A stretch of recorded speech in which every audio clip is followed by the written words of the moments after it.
Last night, I dreamt I went to Manderley again. It seemed to me I stood by the iron gate leading to the drive, and for a while I could not enter, for the way was barred to me. Then, like all dreamers, I was possessed of a sudden with supernatural powers and passed like a spirit through the barrier before me. The drive wound away in front of me, twisting and turning as it had always done. But as I advanced, I was aware that a change had come upon it.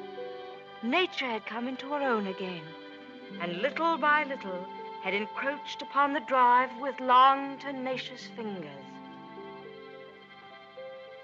On and on wound the poor thread that had once been our drive. And finally, there was Manderley. Manderley, secretive and silent. Time could not mar the perfect symmetry of those walls. Moonlight can play odd tricks upon the fancy, and suddenly it seemed to me that light came from the windows. And then a cloud came upon the moon and hovered an instant like a dark hand before a face. The illusion went with it. I looked upon a desolate shell with no whisper of the past about its staring walls. We can never go back to Manderley again. That much is certain. But sometimes, in my dreams, I do go back to the strange days of my life, which began for me in the south of France.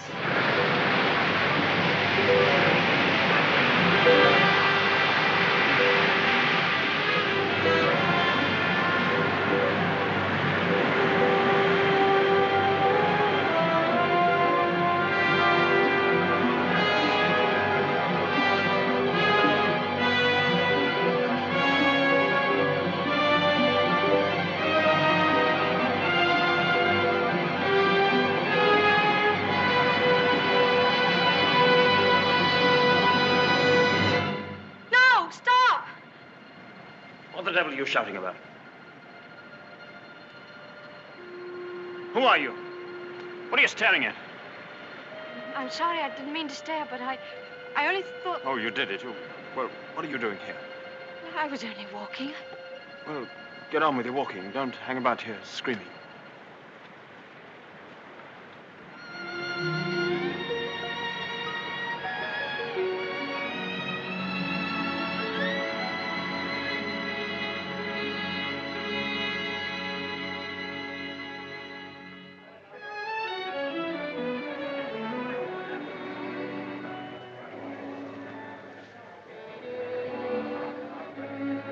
I'll never come to Monte Carlo out of season again.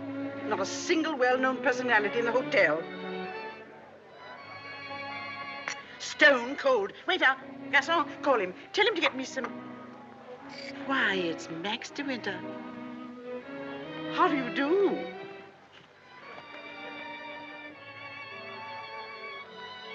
How do you do? I'm Edith Van Hopper. It's so nice to run into you here, just when I was beginning to despair of finding any old friends here in Monte. But do sit down and have some coffee. Mr. de Winter's having some coffee with me. Go and ask the stupid waiter for another cup. I'm afraid I must contradict you. You shall both have coffee with me. Garçon, let me see. Coffee, please. Cigarette? No, thank you. You know, I recognized you just as soon as you came in, though I haven't seen you since that night at the casino at Palm Beach. Perhaps you don't remember an old woman like me. Are you playing the tables much here at Monte? No, I'm afraid that sort of thing ceased to amuse me years ago. I can well understand that. As for me, if I had a home like Mandalay, I should certainly never come to Monte. I hear it's one of the biggest places in that part of the country, and you just can't beat it for beauty. What do you think of Monte Carlo? Or don't you think of it at all? Oh, well, I think it's rather artificial. She's spoiled, Mr. DeWitt. That's her trouble. Most girls will give their eyes for a chance to see Monte. Wouldn't that rather defeat the purpose? Now that we've found each other again, I hope I shall see something of you. You must come and have a drink in my suite. I hope they've given you a good room. The place is empty, so if you're uncomfortable, mind you make a fuss. Your valet is unpacked for you, I suppose. I'm afraid I don't possess one. Perhaps you would like to do it for me. Well, I hardly think... perhaps you could make yourself useful to Mr. DeWitt if he wants anything done. You're a capable child in many ways. That's a charming suggestion, but I'm afraid I cling to the old motto. He travels fastest who travels alone. Perhaps you've not heard of it. Good night. What do you make of that? Do you suppose that sudden departure was intended to be funny? Come, don't sit there gawking. Let's go upstairs. Have you got the key? Yes, Miss Van Hopper. I remember when I was younger, there was a well-known writer who used to dart down the back way whenever he saw me coming. I suppose he was in love with me and wasn't quite sure of himself. Well, c'est la vie. By the way, my dear, don't think that I mean to be unkind, but you were just a teeny-weeny bit forward with Mr. De Winter. Your effort to enter the conversation quite embarrassed me, and I'm sure it did him. Men loathe that sort of thing. Oh, come, don't sulk. After all, I am responsible for your behavior here. Perhaps he didn't notice it. Poor thing. I suppose he just can't get over his wife's death. They say he simply adored her.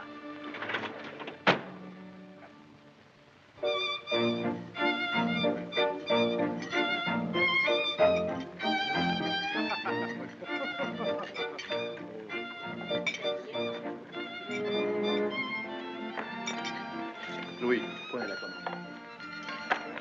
Oh, how awkward of me. What a stupid thing to do. Oh, I'm so sorry. Please don't bother. It doesn't really matter. Oh, leave that, leave that. Go and lay another place at my table. Mademoiselle will have lunch with me. Oh, but I couldn't possibly. Why not? Oh, well, please don't be polite. It's very kind of you, but I'll be all right if they just change the cloth. I wasn't being polite. I should have asked you to have lunch with me, even if we hadn't upset the vase so clumsily. Come along. We needn't talk to each other if we don't feel like it. Well, thank you very much.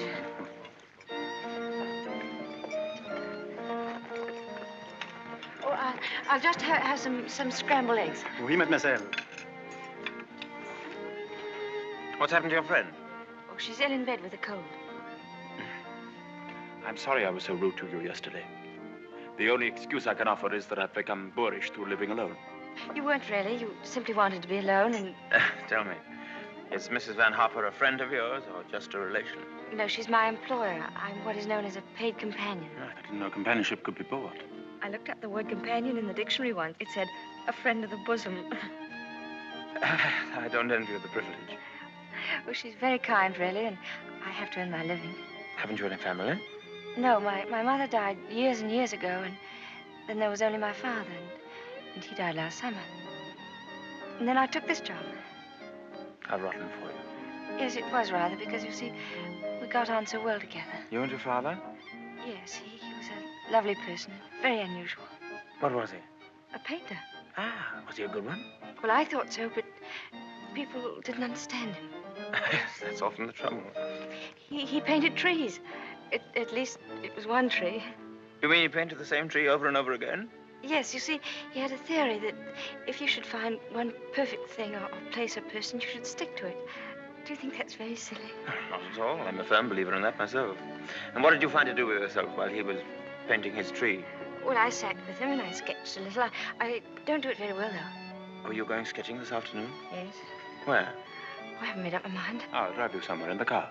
Oh, no, please, I didn't mean... Oh, nonsense. Finish up that mess and we'll get along. Thank you, it's very kind of you, but I'm not very hungry. Oh, come on, eat it up like a good girl.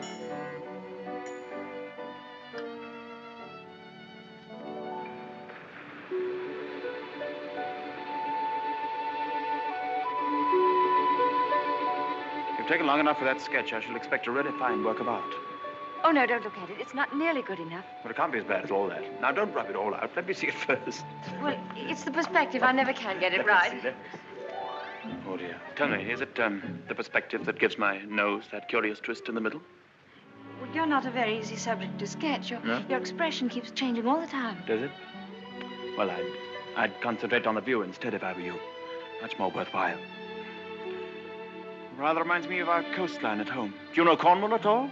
Yes, I went there once with my father on holiday. I was in a shop once, and I saw a postcard with a beautiful house on it right by the sea. And I asked whose house it was, and the old lady said, that's Mandalay. I felt ashamed for not knowing. And Mandalay is beautiful. To me, it's just the place where I was born. I've lived in all my life. Now, I don't suppose I shall ever see it again.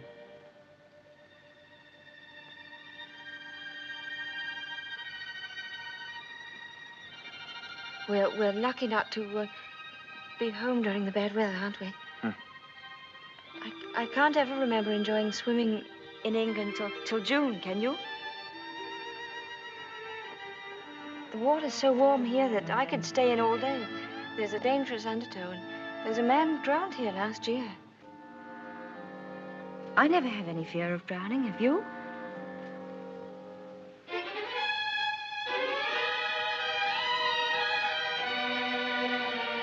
Come, I'll take you home.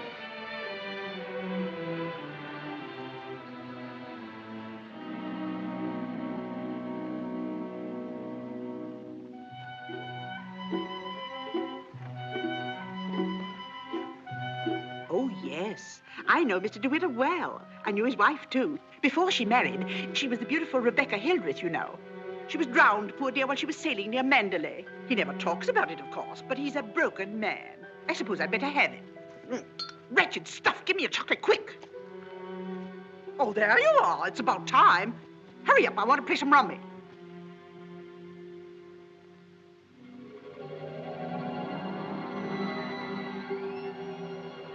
She was the beautiful Rebecca Hildreth, you know. They say he simply adored her. She was the beautiful Rebecca Hildreth, you know. I suppose he just can't get over his wife's death. She was the beautiful Rebecca Hildreth, you know. But he's a broken man. Bonjour. Well, where are you going? Oh, I thought I'd take a tennis lesson. Oh, I see. I suppose you've had a look at the pro, and he's desperately handsome, and you've conceived a schoolgirl crush on him. All right, go ahead and make the most of it. Off duty? Oh, yes, Mrs. Van Hopper's cold's turned into flu, so she's got to train nurse. I'm sorry for the nurse. You keen on tennis? No, not particularly. That's good. We'll go for a drive.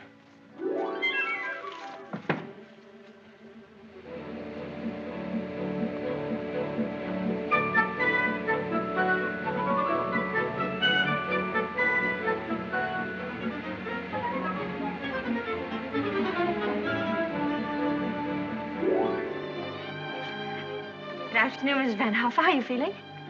You got on rather well with him, didn't you? That pro must have been teaching you other things than tennis.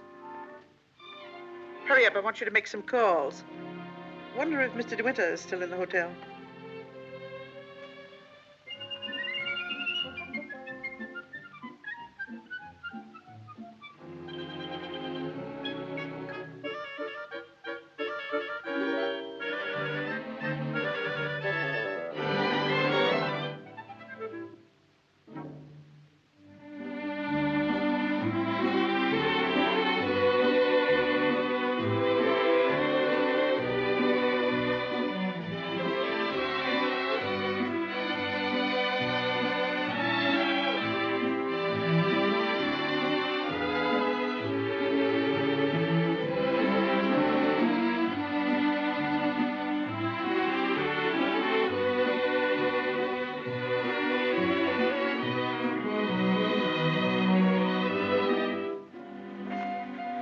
May I go now?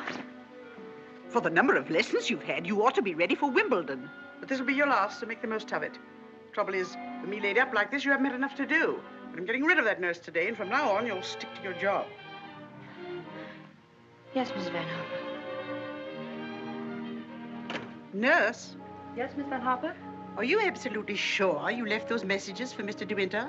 Why, yes, madame. I simply can't believe it. He would most certainly have called me back. Oh, well, poor boy. I simply hate to see him so alone.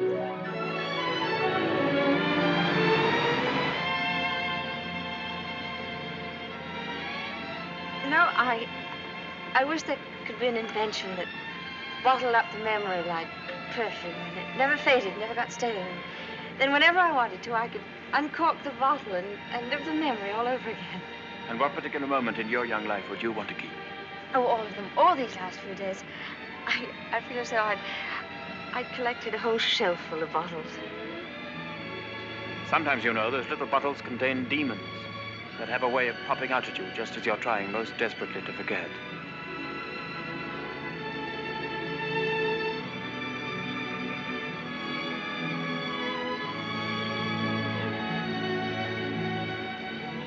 Stop biting your nails. Oh, I wish I were a woman of 36, dressed in black satin with a string of pearls. You wouldn't be here with me if you were. Would you please tell me, Mr. De Winter, why you asked me to come out with you? Oh, it's obvious that you want to be kind, but why do you choose me for your charity?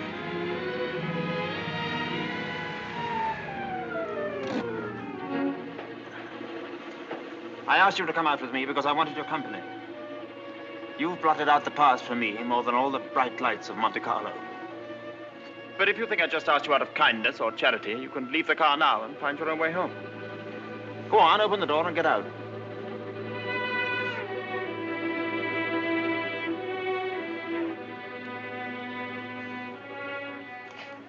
Better blow your nose.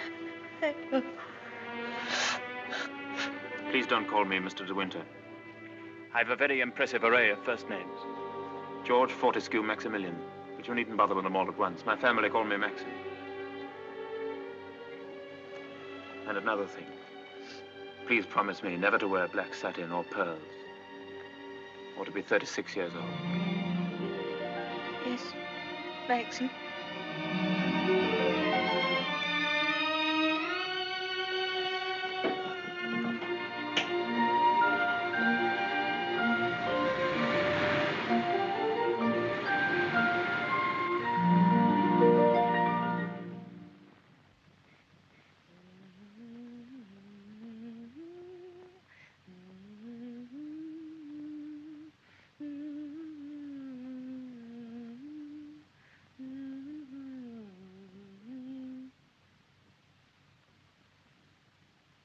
For the love of Pete, come here. What do you think? My daughter's engaged to be married. Oh, really? How nice. We must leave for New York at once. Get reservations on the Aquitania, and we'll take the 12:30 train for Cherbourg. Hurry up and get in a maid to help with the packing. We've no time to waste. Go on and don't dawdle. Mr. De Winter, please. Oh, he's gone out riding. He won't be back till noon. Oh. Well, give me the porter, please.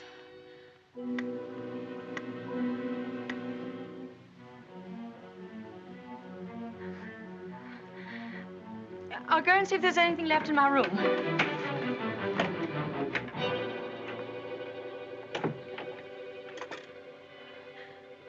Has Mr. De Winter come in yet?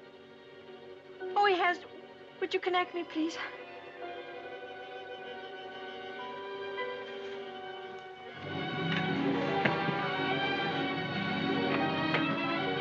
Oh, I was looking for my book. I suppose I've packed it. Well, come on. The car's waiting at the door.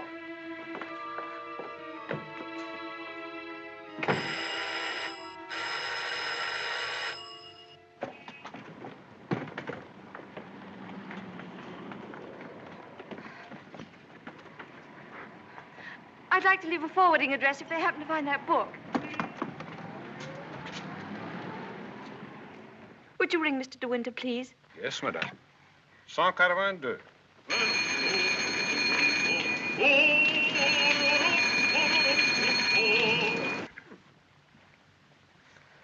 There isn't any answer. Thank you.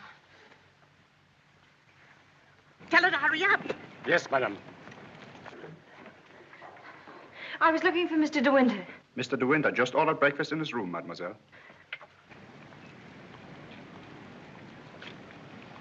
Come in.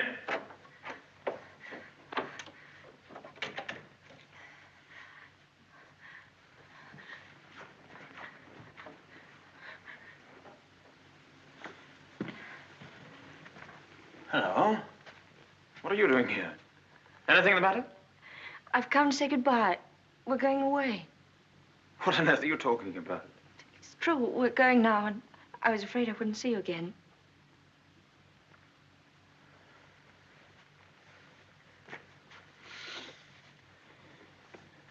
Where's she taking you to? New York. I don't want to go. I shall hate it. I shall be miserable.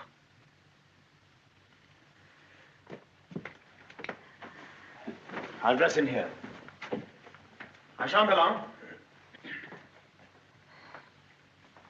Which would you prefer? New York or Mandalay? Oh, please don't joke about it. Mrs. Van Hopper's waiting, and I'd better say goodbye now. I repeat what I said. Either you go to America with Mrs. Van Hopper, or you come home to Mandalay with me. You mean you want a secretary or something? I'm asking you to marry me, you little fool.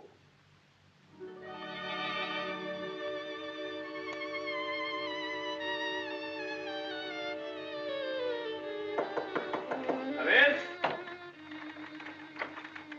Is that my food? I'm famished. I didn't have any breakfast.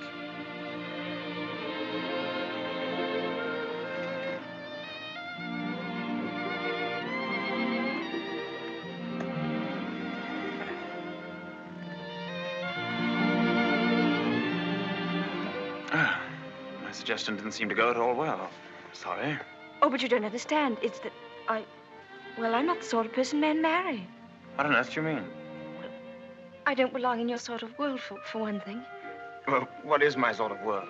Oh, well, mandolin, you know what I mean. Well, I'm the best judge of whether you belong there or not. Of course, if you don't love me, that's a different thing. Fine blow to my conceit, that's all. Oh, I do love you. I love you most dreadfully. I've been crying all morning because I thought I'd never see you again.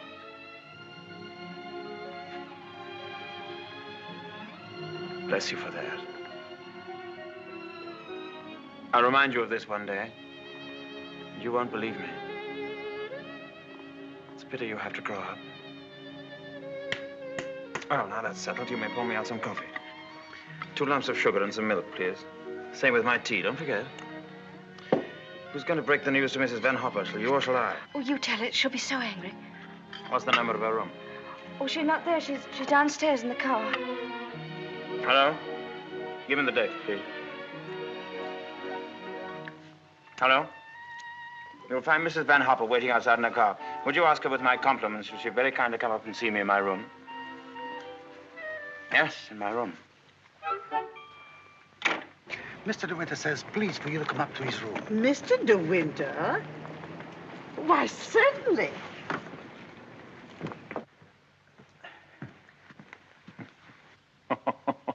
This isn't at all your idea of a proposal, is it? It should be in a conservatory.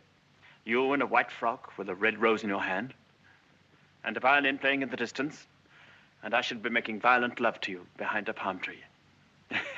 Poor darling. Never mind. Oh, I don't mind. Don't worry, don't worry. You won't have to say a word.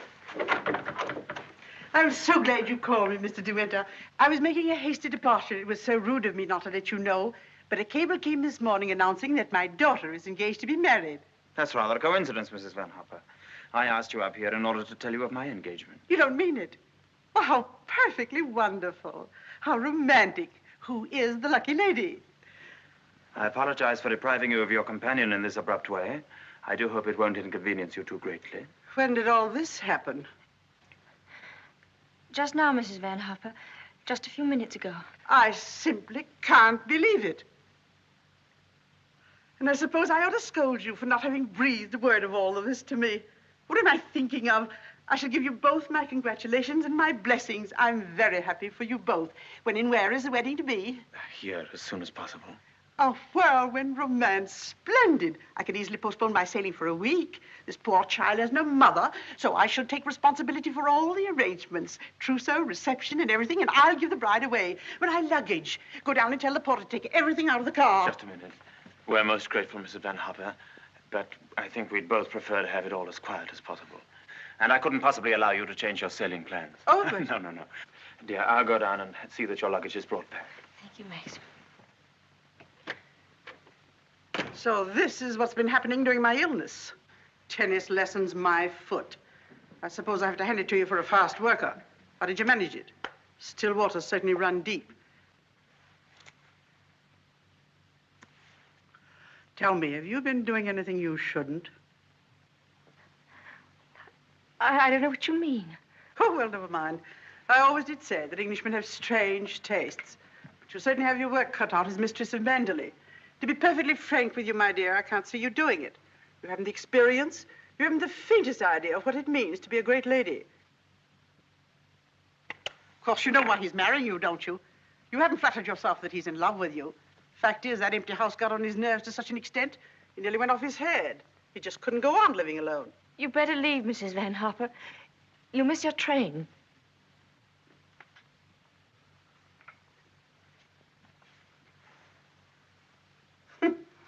Mrs. De Winter. Goodbye, my dear, and good luck.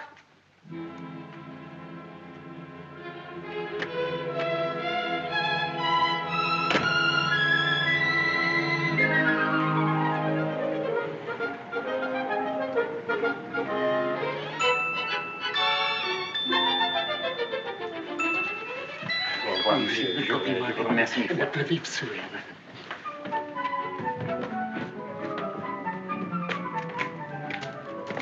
Monsieur, vous avez oublié votre carnet de mariage. Oh, What did he say? He says I've forgotten the proof that we're married. Oh, good heavens.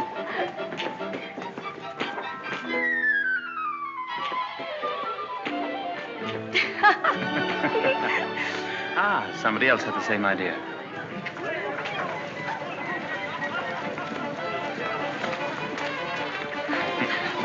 Isn't she sweet? Yes. You'd have liked a bridal veil, wouldn't you? Or at least... Madame, combien ça fait? Tous les deux. Je vous remercie mille fois. Yes. Oh, Max, you're lovely. Oh, how perfectly lovely.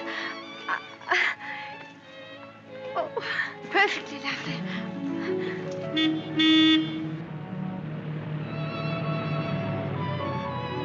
Welcome home, Mr. De Winter. Thank you, Smith.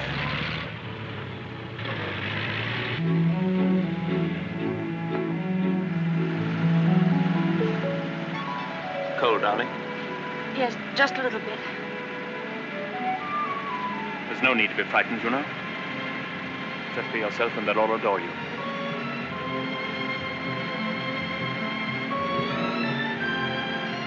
You don't have to worry about the house at all. Mrs. Danvers is the housekeeper. Just leave it to her.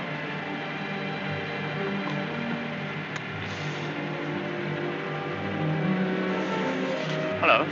Starting to rain. Better hurry up.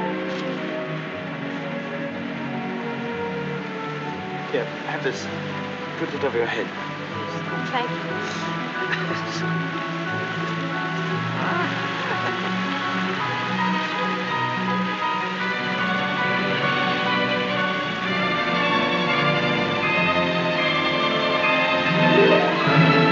That's it.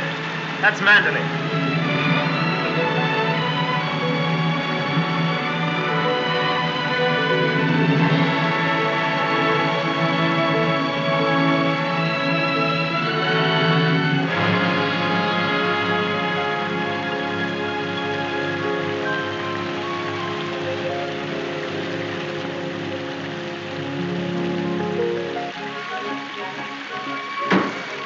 Here we are, Frith. Everybody well? Yes, thank you, sir. We're glad to see you home, sir. This is Mrs. De Winter, Frith. How do you do?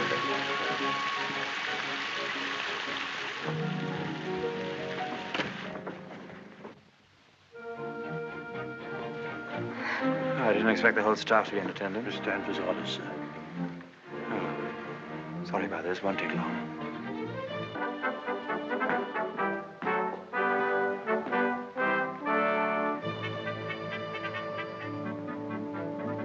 This is Mrs. Danvers. How do you do? How do you do? I have everything in readiness for you. That's very good of you. I didn't expect anything.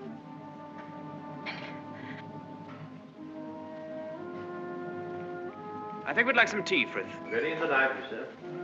Come along, darling.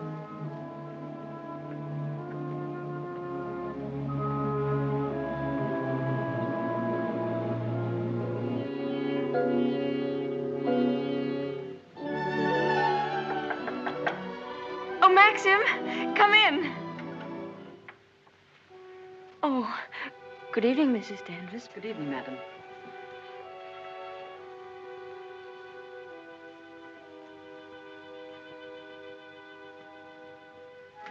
I hope Alice was satisfactory, madam. Oh, yes, thank you. Perfectly. She's the parlor maid. She'll have to look after you until your own maid arrives. Oh, but I haven't a maid. I'm sure Alice will do very nicely. I'm afraid that would not do for very long, madam. It's usual for ladies in your position to have a personal maid. I hope you approve the new decoration of these rooms, madam. Oh, I didn't know it'd been changed. I hope you haven't been to too much trouble. I only followed out Mr. De Winter's instructions. Oh, well, what did it look like before? It had an old paper and different hangings. It was never used much, except for occasional visitors. Oh, then it wasn't Mr. De Winter's room originally. No, madam. He's never used the east wing before. Of course, there's no view of the sea from here. The only good view of the sea is from the west wing. The room's very charming, and I'm sure I'll be comfortable. If there's anything you want done, madam, you have only to tell me. I suppose you've been at Manderley for many years, longer than anyone else. Not so long as Frith. He was here when the old gentleman was living, when Mr. De Winter was a boy. Oh, I see. And you didn't come till after that? I came here when the first Mrs. De Winter was a bride.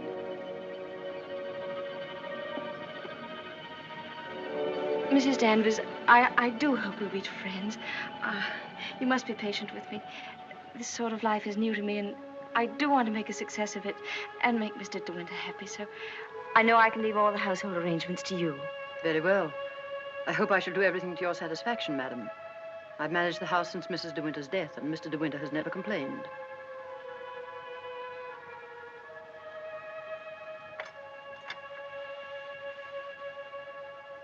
I think I'll go downstairs now.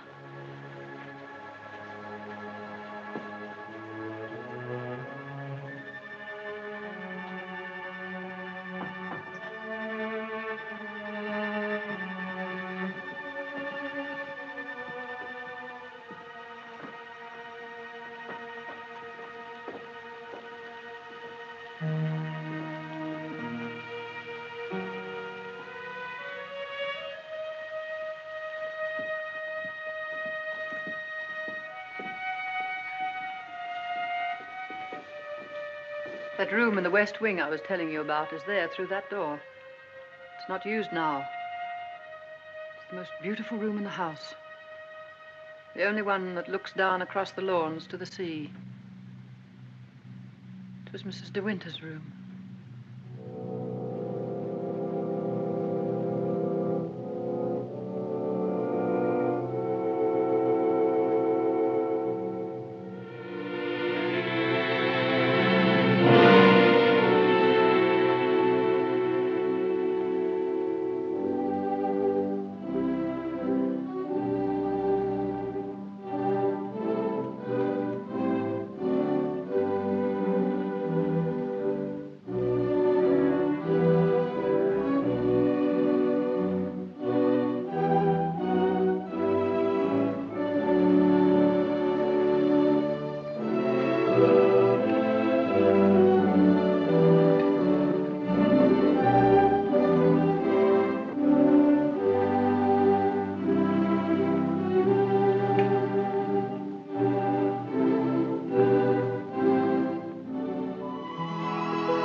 morning.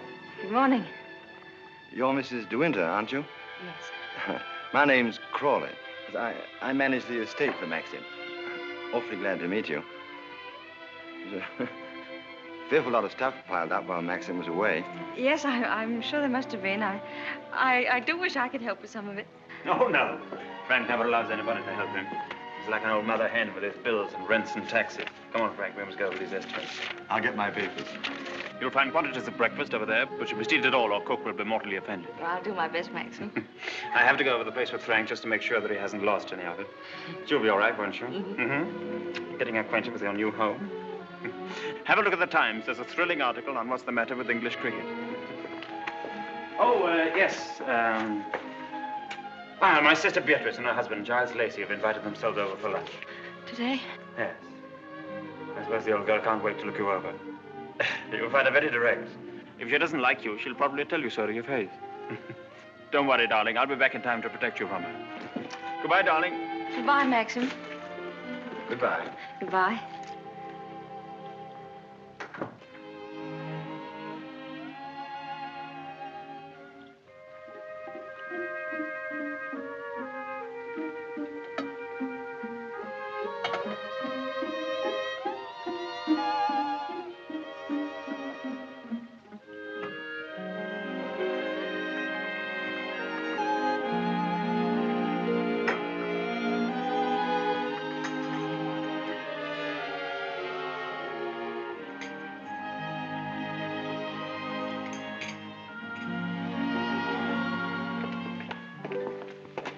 Good morning, madam. Good morning, Frith.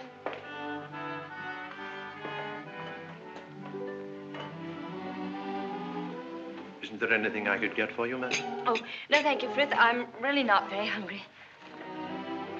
Thank you. The paper, madam. Oh, yes, thank you, Frith.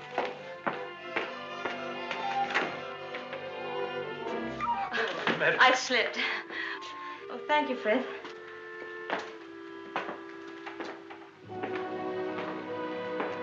It's big, isn't it? Yes, madam. Mandalay is a big place. This was the banquet hall in the old days. It is still used on great occasions, such as a big dinner or a ball. And the public is admitted here, you know, once a week. That's nice.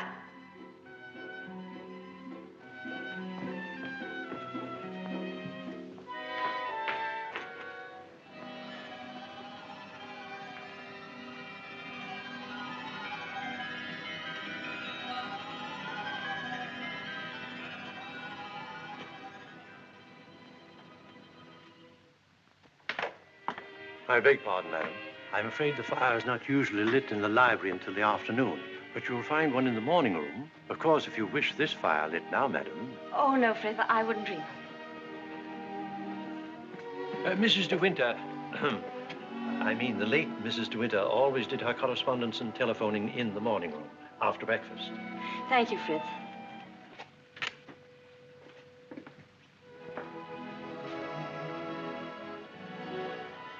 Is anything wrong, madam? Oh, no. Which way is the morning room? Oh, it's that door there, on the left. Oh, yes, thank you.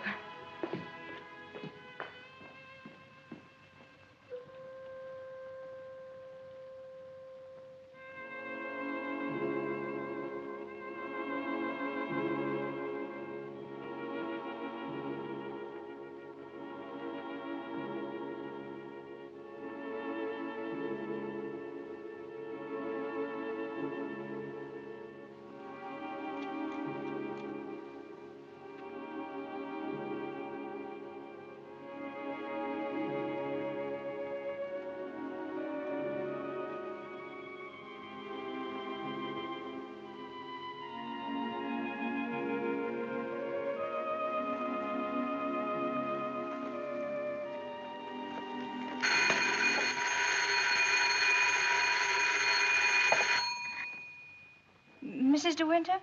Oh, I'm afraid you've made a mistake. Mrs. De Winter's been dead for over a year.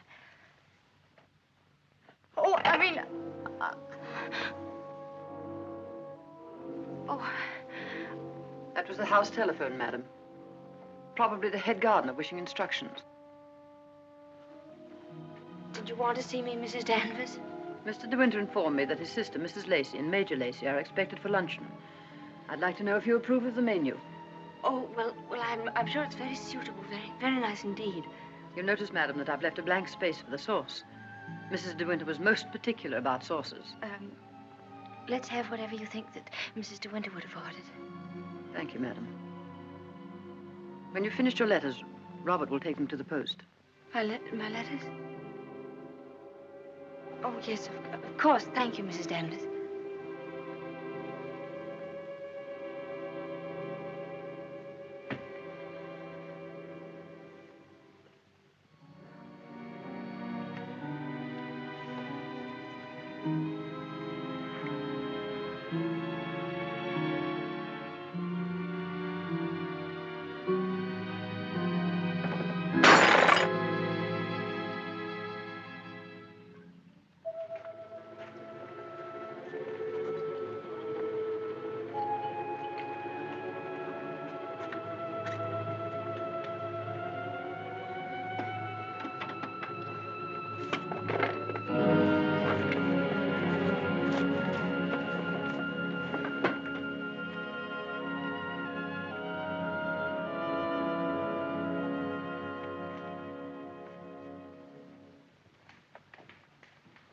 How are you, Frith? Good morning, Mrs. Lacey. Where's Mr. De Winter? I believe he went down to the farm with Mr. Crawley. How tiresome of him not to be here when we arrive, and how typical.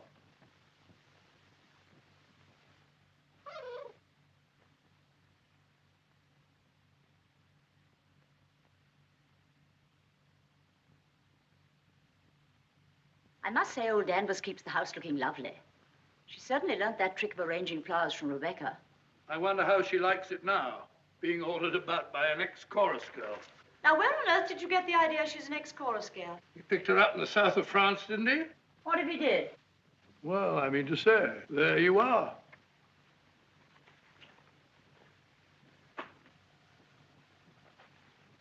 How do you do? I'm Maxim's wife. How do you do? Well, I must say you're quite different from what I expected. Oh, but Cecilia, she's exactly what I told you she'd be. Well, how do you like Mandela? Very beautiful, isn't it? And how do you get along with Mrs. Danvers? Well, I've never met anyone quite like her before. You mean she scares you? She's not exactly an oil painting, is she? Giles, you're very much in the way here. Go somewhere else. Well, I'll try and find Maxim, shall I? Giles? I didn't mean to say anything against Mrs. Danvers. Oh, there's no need for you to be frightened of her. But I shouldn't have any more to do with her than you can help. Shall we sit down? Oh, yes, please. You see, she's bound to be insanely jealous at first. And she must resent you bitterly. Why should she? Don't you know? I should have thought Maxine would have told you. She simply adored Rebecca.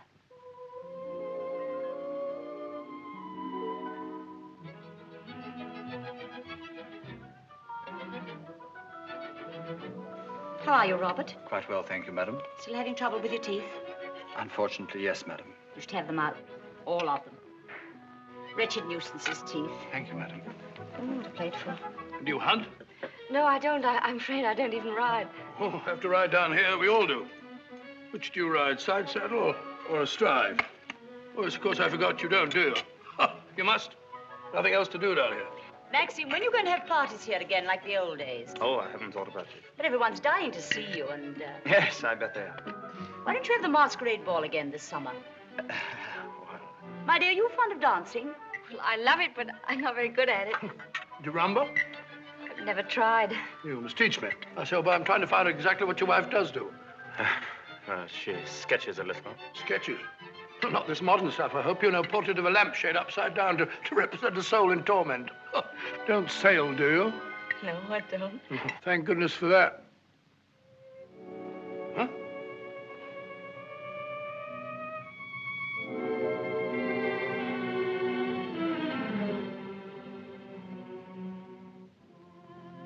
You're very much in love with Maxim, aren't you? Yes, I can see you are. Don't mind my saying so, but why don't you do something about your hair? Why don't you have it cut or sweep it back behind your ears? Oh, no, that's worse. What does Maxim say about it? Does he like it like that? Well, he never mentions it. Oh, well, don't go by me. I can see by the way you dress you don't care a hoot how you look. But I wonder Maxim hasn't been at you. He's so particular about clothes. I don't think he ever notices what I wear. Oh, well, he must have changed a lot then. You mustn't worry about old Maxim and his moods. One never knows what goes on in that quiet mind of his. Often he gets into a terrible rage. And when he does... But I don't suppose he'll lose his temper with you. You seem such a placid little thing. Come along, old girl. We've got to go on the first tee at 3 o'clock. All right, I'm coming. Oh, goodbye, Maxim, old boy. Goodbye, Giles. Thanks for coming, old boy. Goodbye, my dear. Forgive me for asking you so many rude questions. We both really hope you'll be very happy. Thank you, Beatrice. Thank you very much. And I must congratulate you upon the way Maxim looks. We were very worried about him this time last year. But then, of course, you know the whole story. Goodbye, Beatrice, darling. Goodbye, old boy. Yes, there is.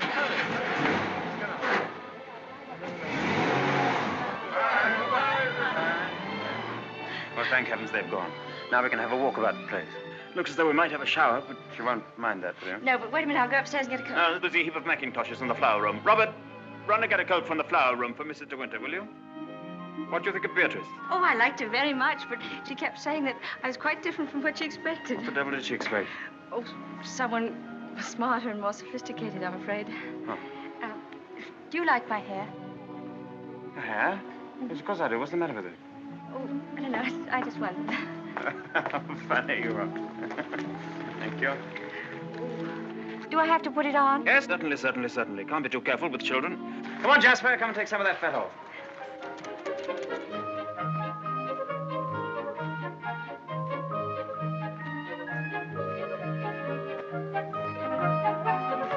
Jasper! Here, not that way. Come here. Where does that lead to? Oh, it leads to a little cove where we used to keep a boat. Oh, let's go down there. Well, no, it's a perfectly dull, uninteresting stretch of sand, just like any other. Oh, please. Well, all right, we'll walk down and take a look if you really want to.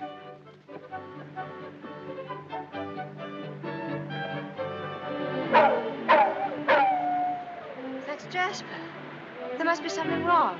Perhaps he's hurt himself. No, he's all right. Leave him alone. Don't you think I'd better go and see? Don't bother about him, I tell you. He can't come to any harm. He'll find his own way back.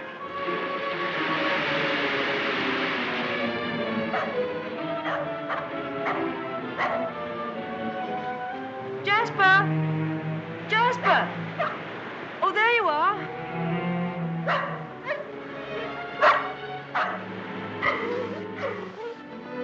What do you want in there, Jasper? Come on. Come on. Let's go home. Jasper.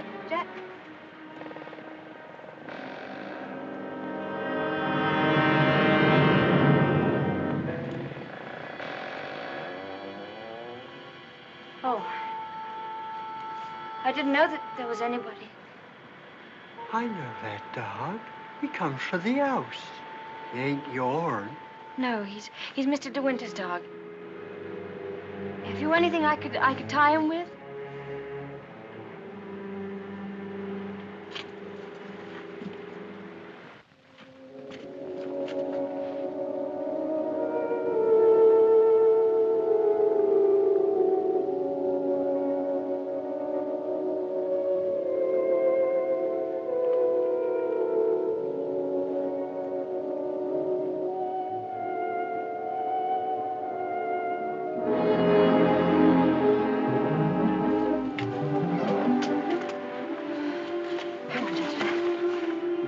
Anyone you saw me in there, will you?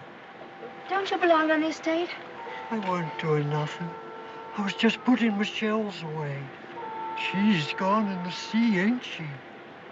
She'll never come back no more. No, she'll never come back. Come on, Jasper.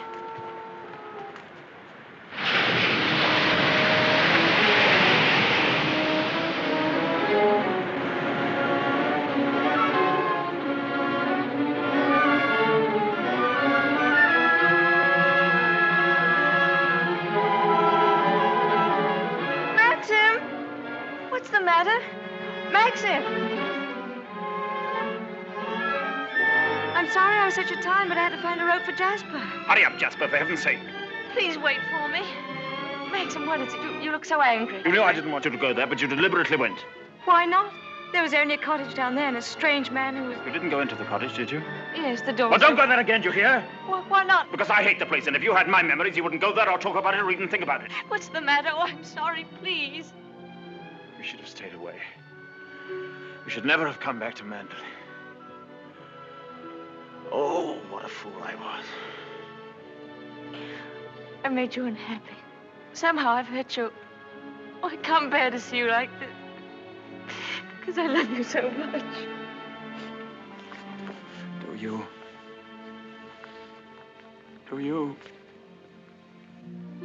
Ah, I've made you cry. Forgive me. I sometimes seem to fly off the handle for no reason at all. Don't I? Come.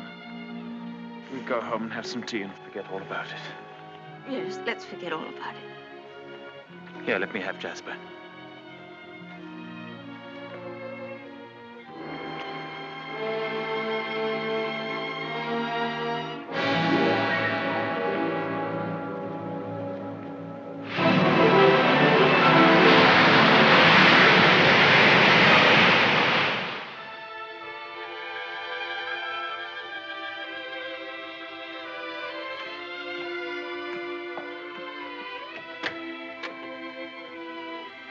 Hello, come in. Oh, please don't get up, Mr. Crawley. I was just wondering if you meant what you said the other day about showing me the run of things. Of course I did. What are you doing now? Notifying all the tenants that in celebration of Maxim's return with his bride, this week's rent will be free. Oh, was that Maxim's idea? Oh, yes. All the servants get an extra week's wages, too. Oh, he didn't tell me. Can't I help you? I could at least lick the stamps. Well, that's terribly nice of you. Won't you sit down? Oh, yes, thank you.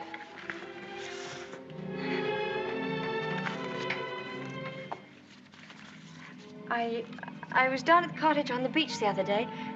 There was a man there, a queer sort of person. Jasper kept barking at him. Oh, yeah. Must have been Ben. Excuse me. He's quite harmless. We give him odd jobs now and then.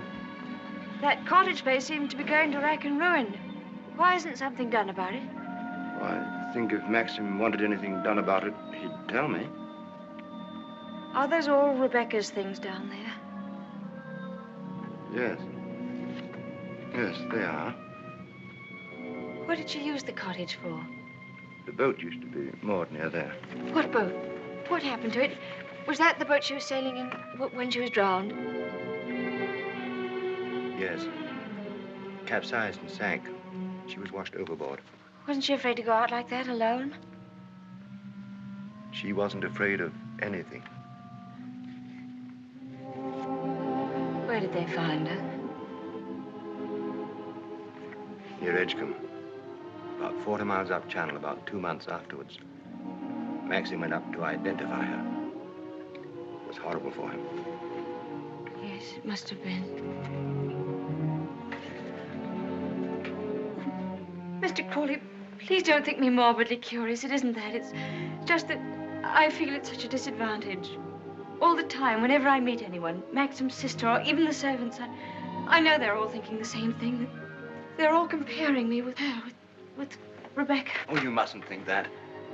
I can't tell you how glad I am that you married Maxim. It's going to make all the difference to his life. And from my point of view, it's very refreshing to find someone like yourself who's not entirely in tune, shall we say, with Mandalay. That's very sweet of you.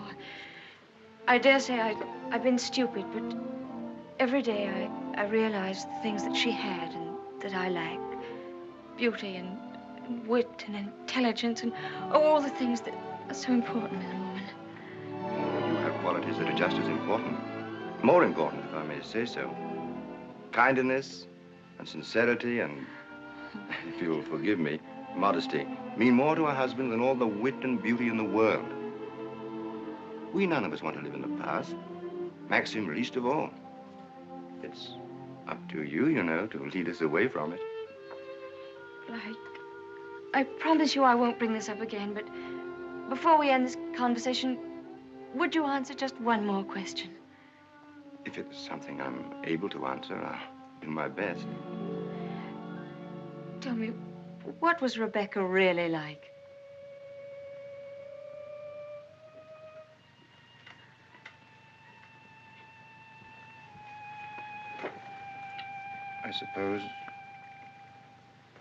I suppose she was the most beautiful creature I ever saw.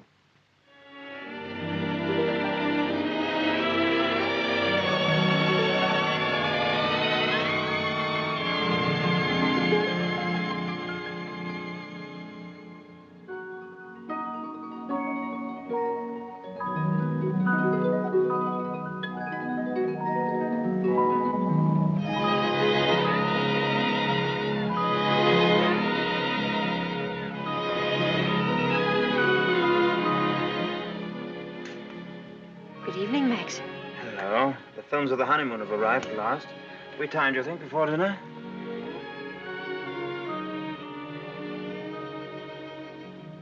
What on earth have you done to yourself?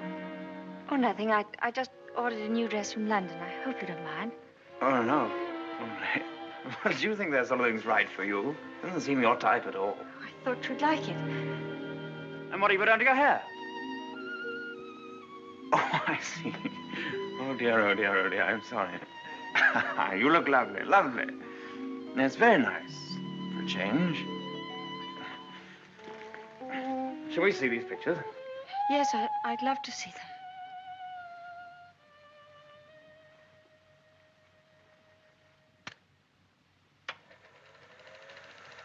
Ah, look now. Oh, look at that. Wasn't it wonderful, darling? Can't we go back there someday? Yes, of course, of course. Ah, look at you. Won't our grandchildren be delighted when they see how lovely you were? Oh, look at you. Yes. Oh, I see. Oh, I like that. Look at that. That's very nice. Oh, remember that. Yes. Oh, I wish our honeymoon could have lasted forever, Max. Oh, dash it, look. Oh, hang it. Threaded it up wrong, as usual, or something. Yes, Frith, what is it? Excuse me, sir. May I have a word with you? Yes. Come in. It's about Robert, sir. There's been a slight unpleasantness between him and Mrs. Danvers. Oh, dear. Robert is very upset. Oh, this is trouble. What is it? It appears that Mrs. Danvers has accused Robert of stealing a valuable ornament from the morning room. Robert denies the accusation most emphatically, sir. What was the thing, anyway? China Cupid, sir. Oh, dear, that's one of our treasures, isn't it? Well, tell Mrs. Danvers to get to the bottom of it somehow and tell her I'm sure it wasn't Robert. Very good, sir. Oh, why do they come to me with these things? That's your job, sweetheart.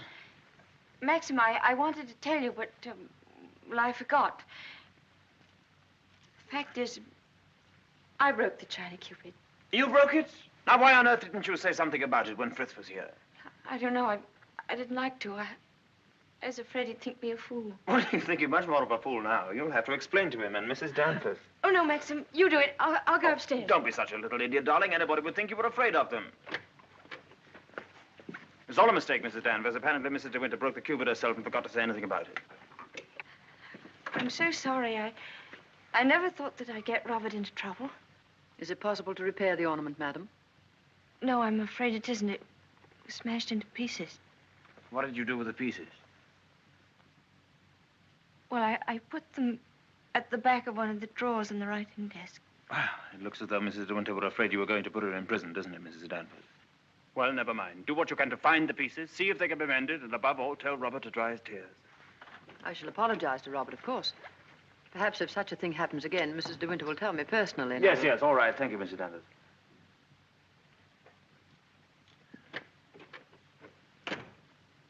Well, I suppose that clip will hold all right. I don't know.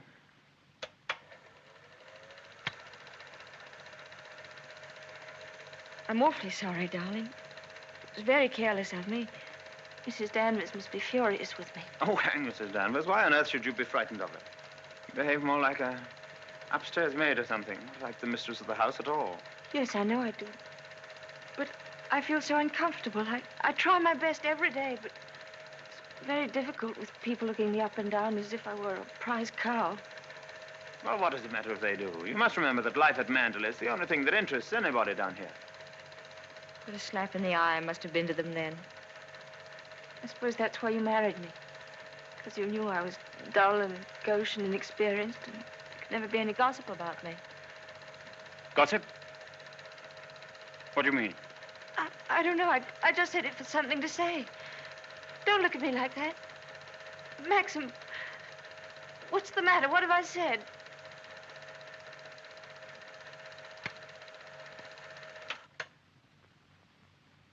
Wasn't a very attractive thing to say, was it? No. It was rude, hateful.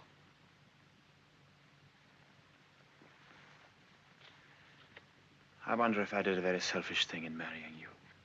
How do you mean? I'm not much of a companion to you, am I? You don't get much fun, do you? You ought to have married a boy. Someone of your own age. Maxim, why do you say this? Of course we're companions. Are we? I don't know. I'm very difficult to live with. No, you're not difficult. You're easy, very easy. Our marriage is a success, isn't it? A great success? We're happy, aren't we? Terribly happy.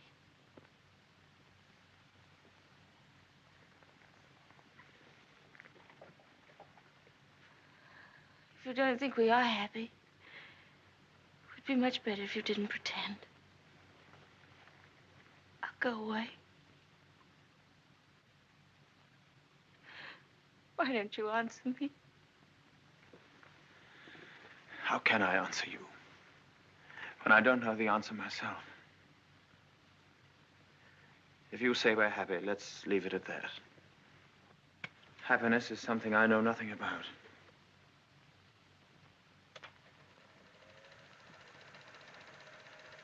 Oh, look. There's the one when I left the camera running on the tripod, remember?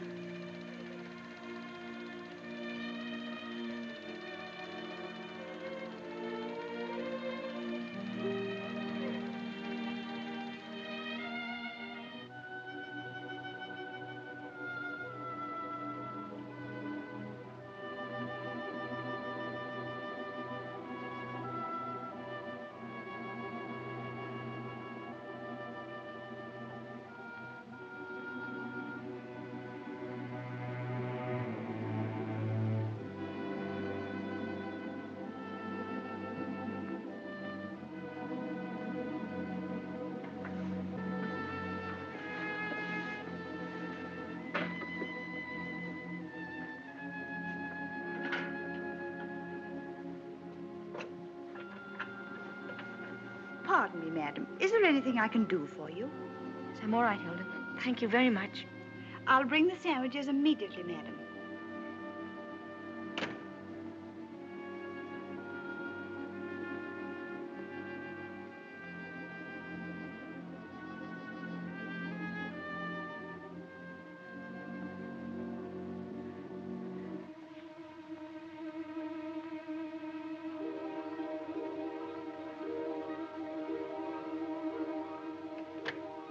Hilda.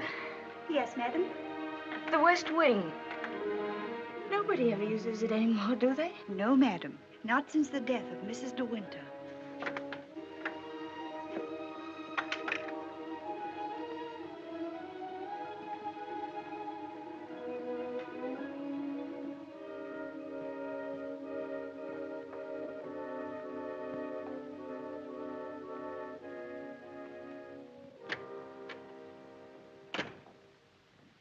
Come along, Mr. Jack, or someone may see you. Well, Danny, old Harvey, it's been good to see you again. It's been simply breathless to pick up all the news.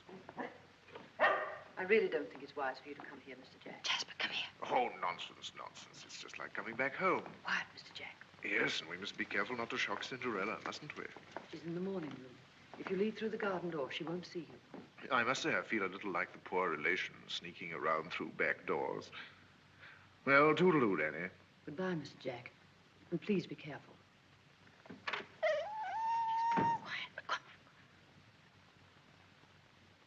Looking for me? Oh, I didn't make you jump, did I? No, of course not. I didn't quite know who it was. Yes. You're pleased to see me, aren't you, old boy? I'm glad there's someone in the family to welcome me back to Manderley. And, how is dear old Max? Very well, thank you. I hear he went up to London, left his little bride all alone. It's too bad. Isn't he rather afraid that somebody might come down and carry you off? Danny, All your precautions were in vain. The mistress of the house was hiding behind the door. Oh, what about presenting me to the bride? This is Mr. Favell, madam. How do you do? How do you do? Well, won't you have some tea or something? Well, now, isn't that a charming invitation? I've been asked to stay to tea, Danny, and I have a good mind to accept. Oh, well, perhaps you're right. Pity, just we're getting on so nicely. We mustn't lead the young bride astray, must we, Jasper? Goodbye. It's been fun meeting you. Oh, and by the way, it would be very decent of you if you didn't mention this little visit to your revered husband. He doesn't exactly approve of me. Very well. That's very sporting of you. I wish I had a young bride of 3 months waiting for me at home. I'm just a lonely old bachelor. Fare thee well. Oh, and I know what was wrong with that introduction. Danny didn't tell you, did she? I'm Rebecca's favorite cousin. Toodaloo.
You wish anything, madam?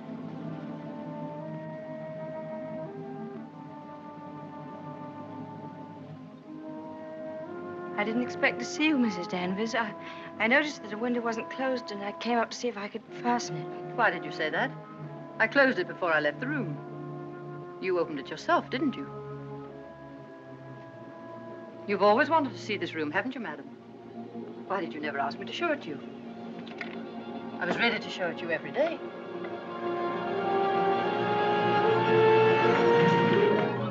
It's a lovely room, isn't it? Loveliest room you've ever seen. Everything is kept just as Mrs. De Winter liked it. Nothing has been altered since that last night. Come, I'll show you her dressing room. This is where I keep all her clothes. You would like to see them, wouldn't you?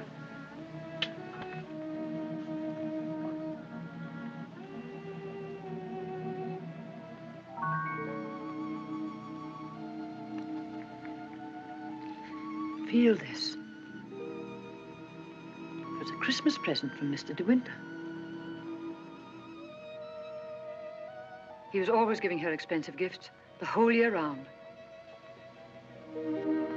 I keep her underwear on this side. They were made specially for her by the nuns in the convent of St. Clair.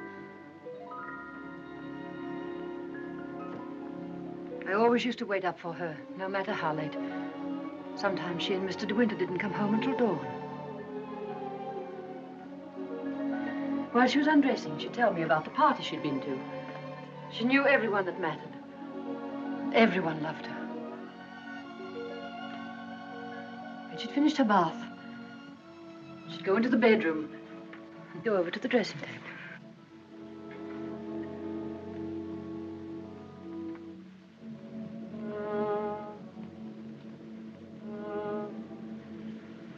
Oh, you've moved her brush, haven't you? There, that's better. Just as she always laid it down. Come on, Danny. Hair drill, she would say. And I'd stand behind her like this and brush away for 20 minutes at a time. And then she would say, "Good night, Danny," and step into her bed.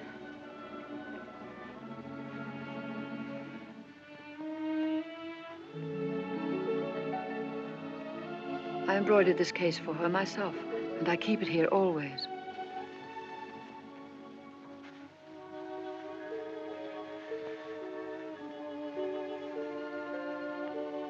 Did you ever see anything so delicate?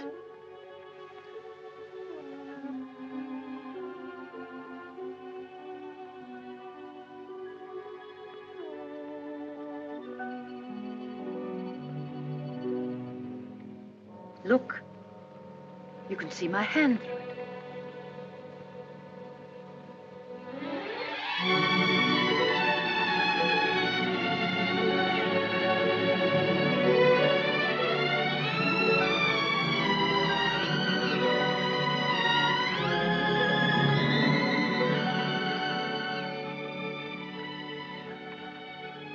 You wouldn't think she'd been gone so long, would you?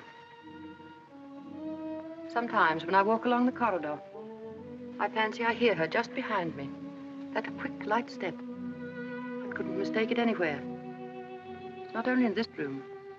It's in all the rooms in the house. I can almost hear it now. Do you think the dead come back and watch the living? No, I don't believe it. Sometimes. I wonder if she doesn't come back here to Manderley. Watch you and Mr. De Winter together. You look tired. Why don't you stay here a while and rest? And listen to the sea. So soothing. Listen to it.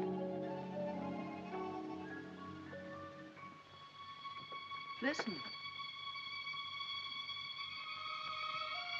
Listen to the sea.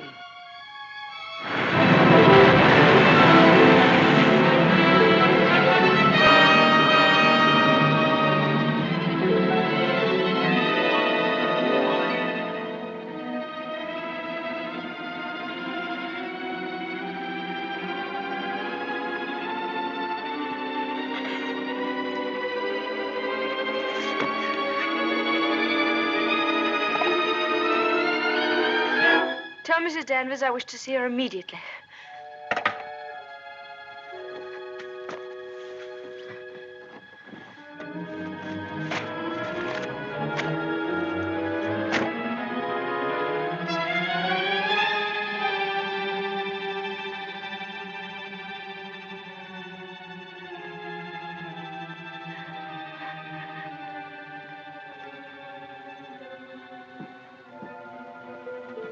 You sent for me, madam? Yes, Mrs. Danvers. I want you to get rid of all these things. But these are Mrs. De Winter's things. I am Mrs. De Winter now. Very well, I'll give the instructions. Just a moment, please. Mrs. Danvers, I intend to say nothing to Mr. De Winter about Mr. Favel's visit. In fact, I prefer to forget everything that happened this afternoon.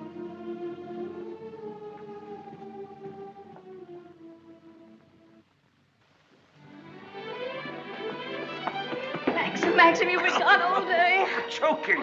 Oh. Well. What have you been doing with yourself? Oh, I've been thinking. Oh, what did you want to do that for? Oh, come in here and I'll tell you. Darling, could we have a costume ball, just as you used to? Now, what put that into your mind? Has Beatrice been at you? No, but I feel that we ought to do something to make people feel that Mandalay is just the same as it always was. Oh, please, darling, could we? You don't know what it would mean, you know. You would have to be a hostess to hundreds of people. All the county. And a lot of young people will come up from London and turn the house into a nightclub. Oh, yes, but I want to. Oh, please. I've never been to a large party, but I could learn what to do, and I promise you, you wouldn't be ashamed of me.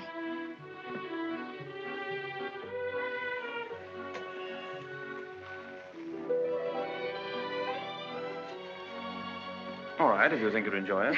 You better get Mrs. Danvers to help you, hadn't you? No, I don't need Mrs. Danvers to help me. I can do it myself. Oh, all right, my sweet. Oh, thank you, darling. Thank you. Well, what'll you go as? Oh, I never dress up. That's the one privilege I claim as the host.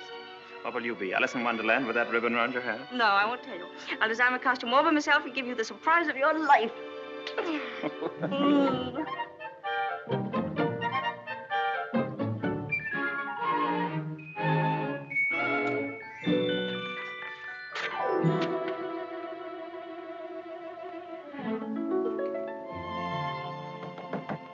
Come in.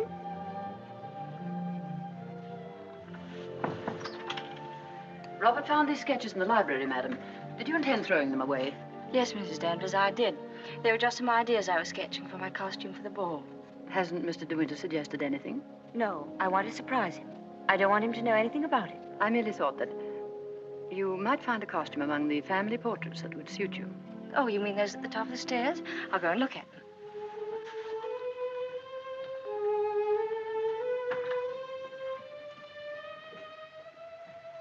This one, for instance.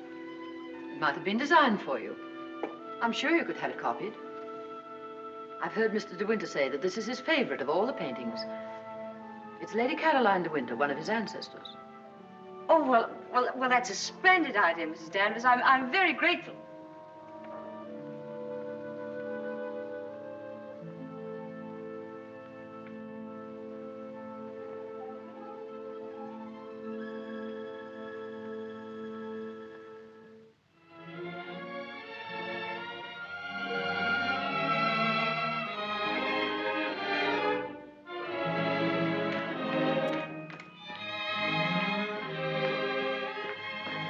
Everything under control, Frith?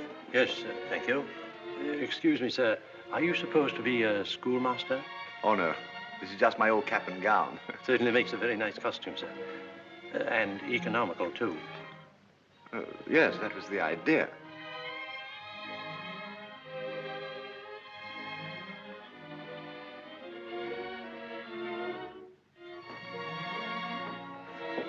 Evening, Robert. Not very good weather for the ball. No, sir. Very misty on the way, and very chilly. Oh, this wig's so tight they ought to have sent an aspirin with it. Hello. Oh. What's the idea, Adam and Eve? Oh, Maxim, don't be disgusting. Strong man, old man. Oh. Where's my weight thing? What thing? You haven't left it in the car, have you? Oh. Oh, there it is. You were the first one down? Yes. Where's the child? Well, she's keeping her costume a terrific secret. Wouldn't even let me into her room. Oh, lovely. I'll go up and give her a hand. I could do with a drink. Won't you catch cold in that thing? Don't be silly. Pure wool, old boy. Pardon me, sir. You forgot this.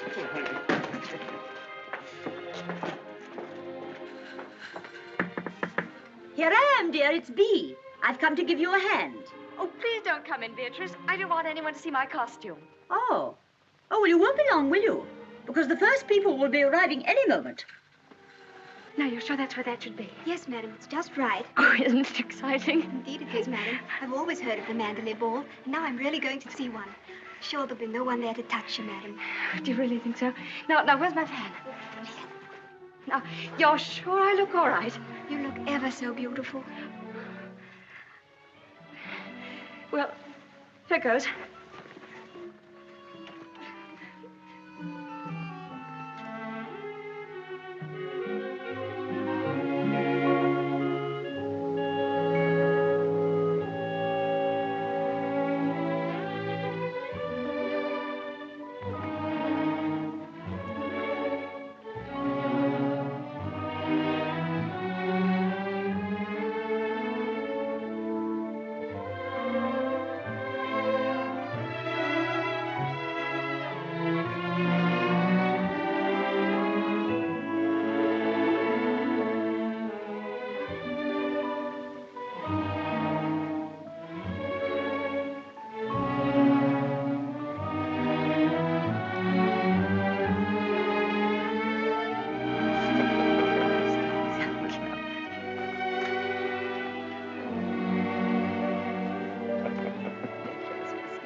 Good evening, Mr. De Winter.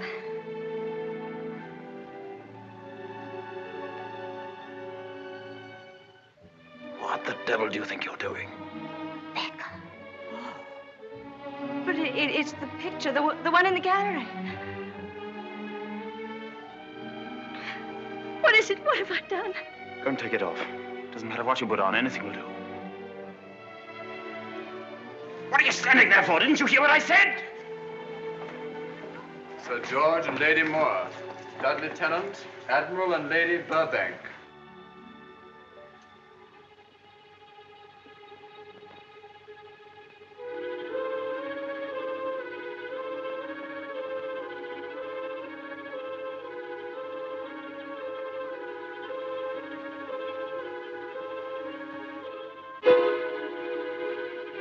I watched you go down, just as I watched her a year ago. Even in the same dress, you couldn't compare. You knew it. You knew that she wore it, and yet you deliberately suggested I wear it. Why do you hate me? What have I done to you that you should ever hate me so? You tried to take her place. You let him marry you. I've seen his face, his eyes. They're the same as those first weeks after she died. I used to listen to him, walking up and down, all night long, night after night, thinking of her, suffering torture because he'd lost her. I don't want to know. I don't want to know. You thought you could be Mrs. De Winter, live in her house, walk in her steps, take the things that were hers, but she's too strong for you. You can't fight her. No one ever got the better of her. Never, never. She was beaten in the end, but it wasn't a man, it wasn't a woman. It was the sea. Oh, stop it, stop it, oh, stop it.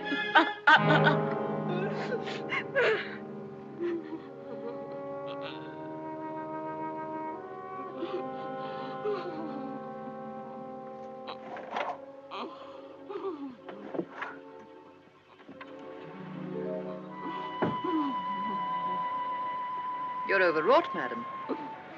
I've opened a window for you. A little air will do you good.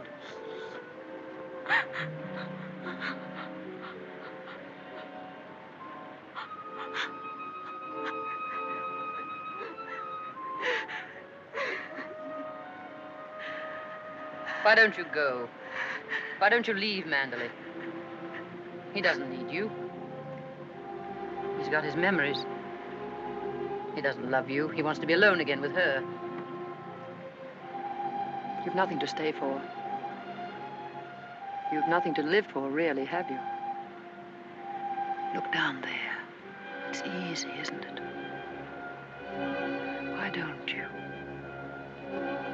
Why don't you? Go on. Go on. Don't be afraid.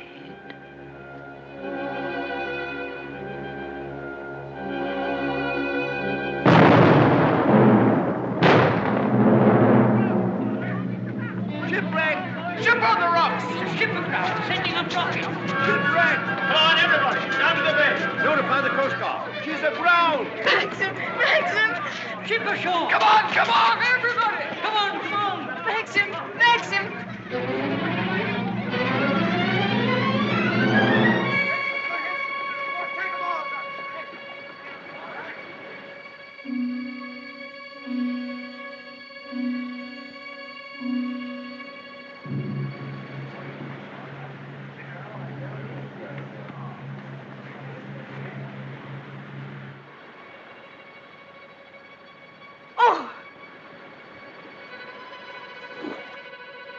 Ben, have you seen Mr. De Winter anywhere? She won't come back, will she? You said so. Who, Ben? What do you mean? Ah, the other one.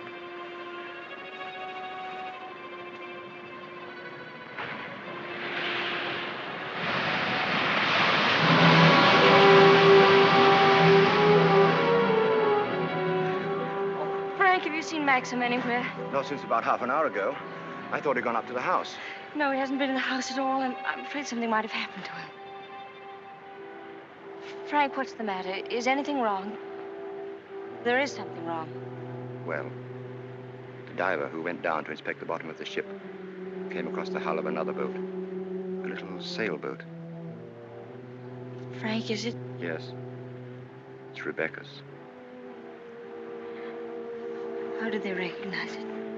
was a local man. Knew it instantly. It'll be so hard on poor Maxim. Yes. It's going to bring it all back again. And worse than before. Why did they have to find it? Why couldn't they have left it there in peace at the bottom of the sea? Fine. Better get along and arrange some breakfast for the men. All right, Frank, I'll go and look for Max.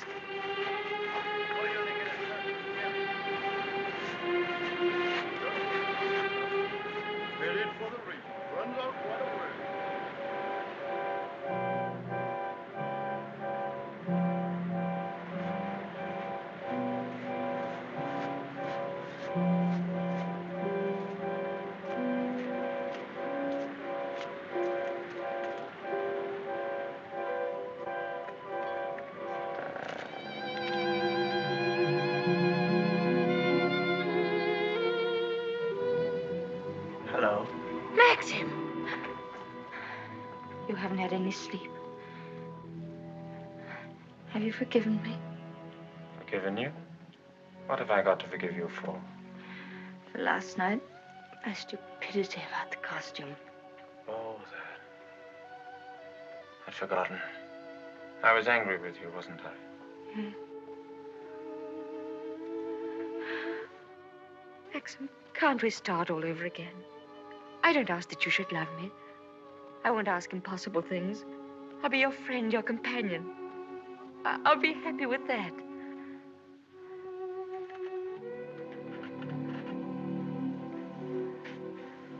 You love me very much, don't you?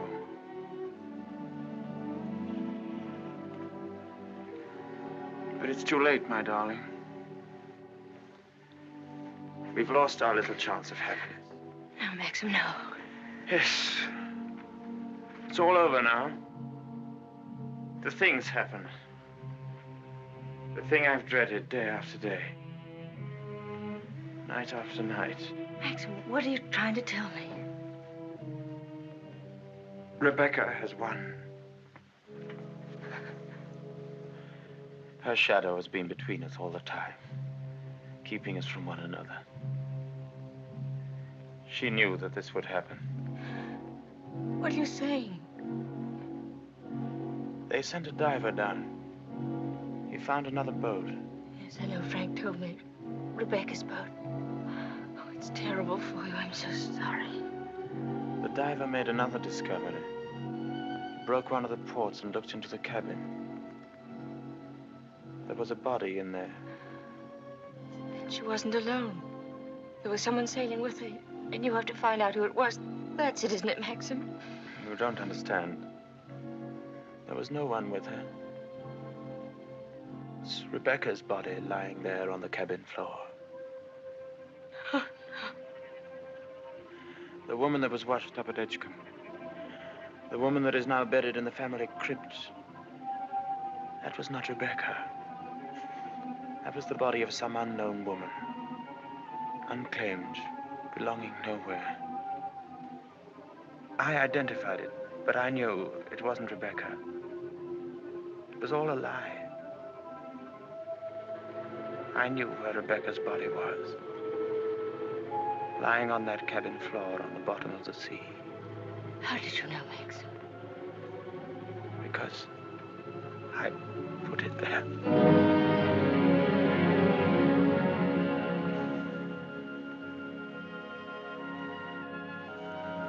Will you look into my eyes and tell me that you love me now?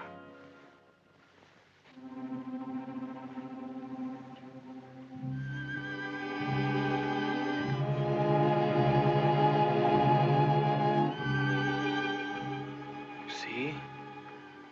I was right. It's too late.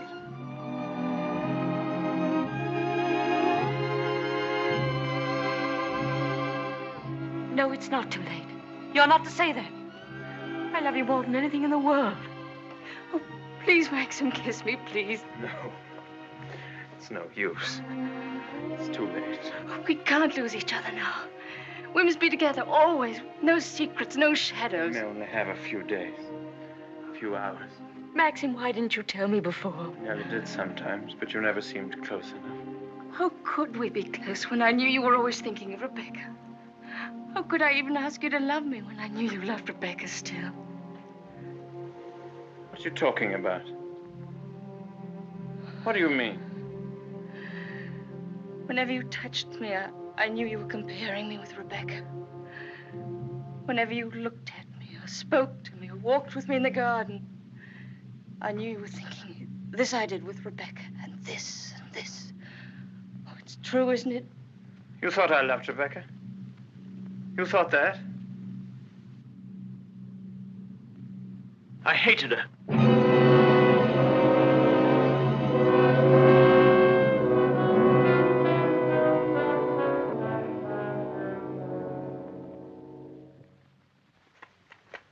Oh, I was carried away by her. Enchanted by her, as everyone was. And when I was married, I was told I was the luckiest man in the world. She was so lovely, so accomplished, so amusing. She's got the three things that really matter in a wife, everyone said. Breeding, brains, and beauty. And I believed them completely. But I never had a moment's happiness with her. She was incapable of love, or tenderness, or decency. You didn't love her. You didn't love her. Do you remember that cliff where you first saw me in Monte Carlo? Well, I went there with Rebecca on our honeymoon. That was when I found out about her. 4 days after we were married. She stood there laughing, her black hair blowing in the wind, and told me all about herself. Everything. Things I'll never tell a living soul. I wanted to kill her. It would have been so easy. You remember the precipice? I frightened you, didn't I? You thought I was mad. Perhaps I was. Perhaps I am mad. It wouldn't make for sanity, would it? Living with the devil. I'll make a bargain with you, she said. You'd look rather foolish trying to divorce me now after 4 days of marriage. So I'll play the part of a devoted wife, mistress of your precious Mandalay. I'll make it the most famous showplace in England, if you like. And people will visit us and envy us and say we're the luckiest, happiest couple in the country. What a grand joke it'll be. What a triumph. I should never have accepted her dirty bargain. But I did. I was younger then and tremendously conscious of the family honor. Family honor. She knew that I'd sacrifice everything rather than stand up in a divorce court and give her away, admit that our marriage was a rotten fraud. You despise me, don't you? As I despise myself. You can't understand what my feelings were. Can you? Of course I can, darling. Of course I can. Well, I kept the bargain, and so did she, apparently. Oh, she played the game brilliantly. But after a while, she began to grow careless. She took a flat in London, and she'd stay away for days at a time. Then she started to bring her friends down here. I warned her, but she shrugged her shoulders. What's it got to do with you, she said. She even started on Frank. Poor, faithful Frank. Then there was a cousin of hers, a man named Favell. Yes, I know him. Came the day you went to London. Why didn't you tell me? I didn't like to. I thought it would remind you of Rebecca. Remind me? As if I needed reminding. Favell used to visit her here in this cottage. I found out about it, and I warned her that if he came here again, I'd shoot them both. One night, when I found that she'd come back quietly from London, I thought that Favell was with her. And I knew then that I couldn't stand this life of filth and deceit any longer. I decided to come down here and have it out with both of them. But she was alone. She was expecting Favell, but he hadn't come. She was lying on the divan, A large tray of cigarette stubs beside her. She looked ill, queer. Suddenly she got up, started to walk toward me. When I have a child, she said, neither you nor anyone else could ever prove it wasn't yours. You'd like to have an heir, wouldn't you, Max, for your precious Manderley? And she started to laugh. How funny. How supremely, wonderfully funny. I'll be the perfect mother, just as I've been the perfect wife. No one will ever know.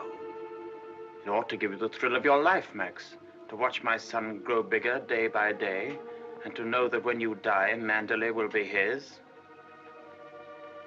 She was face to face with me.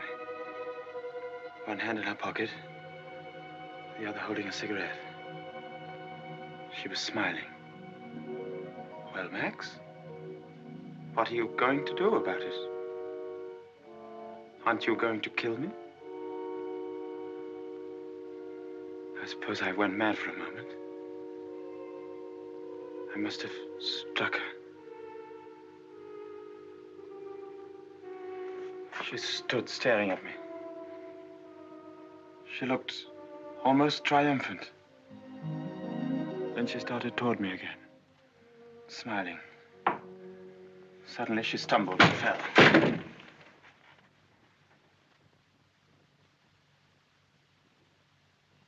When I looked down, ages afterwards it seemed, she was lying on the floor. She'd struck her head on a heavy piece of ship's tackle. I remember wondering why she was still smiling. And I realized she was dead. But you didn't kill her. It was an accident. Who would believe me? I lost my head. I just knew I had to do something. Anything. I carried her out to the boat.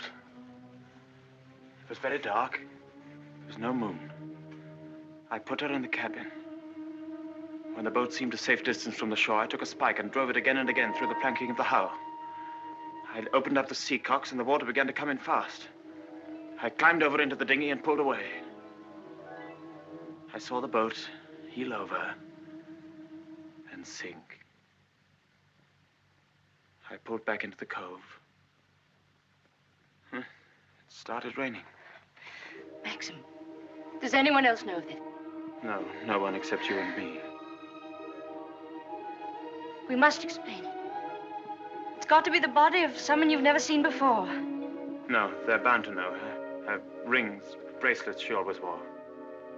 They'll identify her body. Then they'll remember the other woman. The other woman buried in the crypt. If they find out it was Rebecca, you must simply say that you made a mistake about the other body. That the day you went to Edgecombe, you were ill. You didn't know what you were doing. Rebecca's dead. That's what we've got to remember. Rebecca's dead. She can't speak. She can't bear witness. She can't harm you anymore. We're the only two people in the world that know, Maxim. You and I. I told you once that I'd done a very selfish thing in marrying you. You can understand now what I meant. I've loved you, my darling. I shall always love you. But I've known all along that Rebecca would win in the end. No, no. She hasn't won. No matter what happens now, she hasn't won.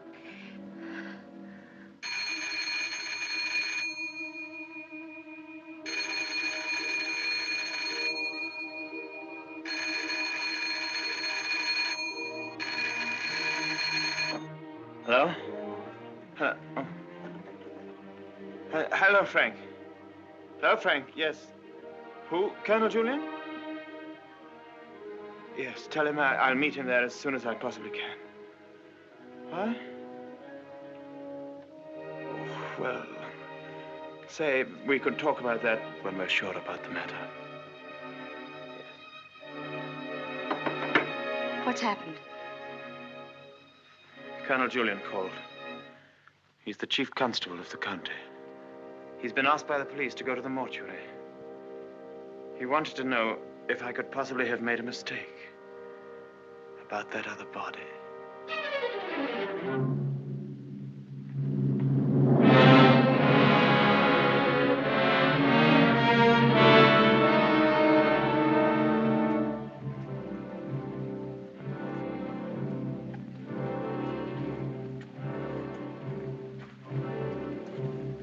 Well, Colonel Julian, apparently I did make a mistake about that other body. The mistake was quite natural under the circumstances. Besides, you went well at the time. That's nonsense. I was perfectly well. Oh, don't let it worry you, Maxim. Nobody can blame you for making a mistake. Pity is you've got to go through the same thing all over again. What do you mean? Well, there'll have to be another inquest, of course. Same formality and red tape. Oh.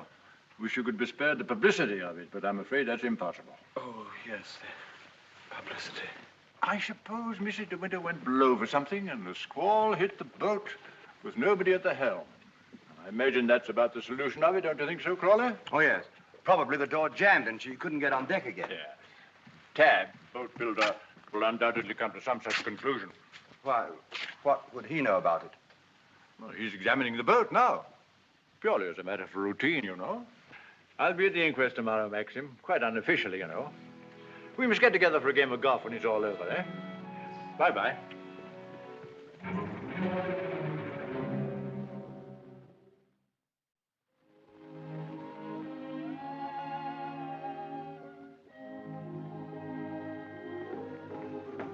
I have the evening papers, madam. Would you care to see them? Oh, no, thank you, Frith. And I prefer that Mr. De Winter weren't troubled with them either. I understand, madam. Permit me to say that we're all most distressed outside.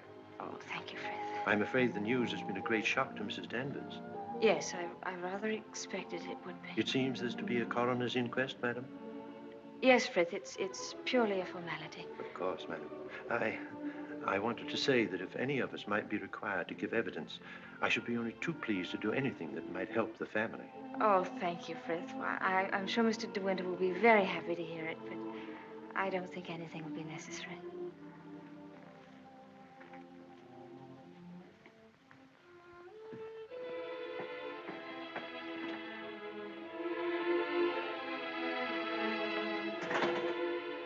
Maxim. Hello, darling. Oh, Maxim, I'm worried about what you'll do at the inquest tomorrow. What do you mean? You won't lose your temper, will you? Promise me that they won't make you angry. All right, darling. I promise. No matter what he asks you won't lose your head. Don't worry, dear. They can't do anything at once, can they? No. Then we've a little time left to be together. Yes. I want to go to the inquest with you. I'd rather you didn't, darling. But I can't wait here alone. I promise you I won't be in any trouble to you, and I must be near you so that no matter what happens, we won't be separated for a moment. All right, dear. I don't mind this whole thing, except for you. I can't forget what it's done to you. I've been thinking of nothing else since it happened. It's gone forever. That funny, young, lost look I loved won't ever come back. I killed that when I told you about Rebecca. It's gone. In a few hours, you've grown so much older. Maxim.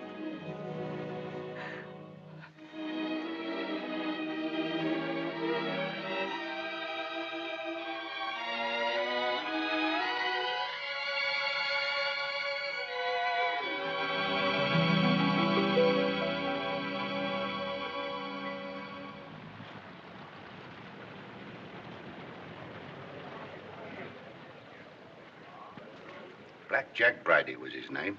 The most important arrest I ever made. It must have been about 2 years ago now. Of course, there was no doubt about it. He was hung a month after I caught him. Hello, wait a minute. They've got old Balmy Ben up now. You remember the late Mrs. De Winter, don't you? She's gone. Yes, we know that. She went in the sea. The sea got her. That's right, that's right. Now, we want you to tell us whether you were on the shore that last night she went sailing. Eh? Were you on the shore that last night she went out when she didn't come back? I didn't see nothing. I don't want to go to the asylum. Them cruel folks there. Now, nobody's going to send you to the asylum. All we want you to do is to tell us what you saw. I didn't see nothing. Come, come. Did you see Mrs. De Winter get into her boat that last night? I don't know nothing. I don't want to go to the asylum. Very well, you may go. You may go now. Now, Mr. Tabb. Yes, sir. Step forward, please.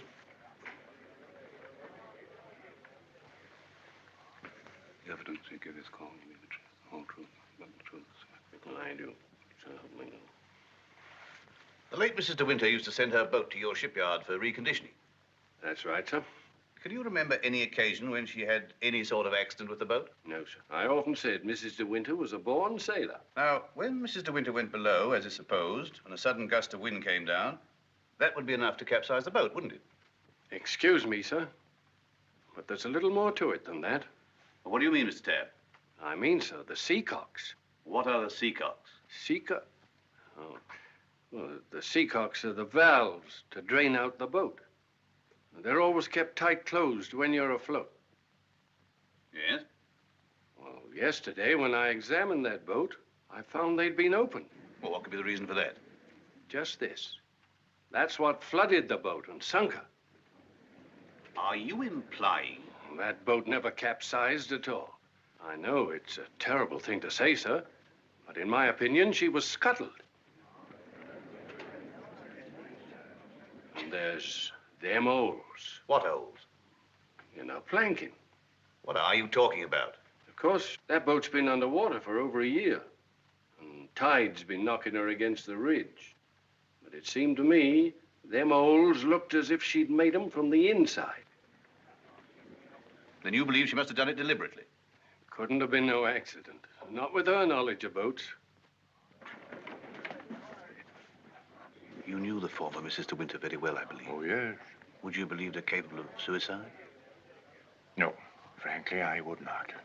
You never can tell. You may stand down, Mr. Tabb. Mr. De Winter, please.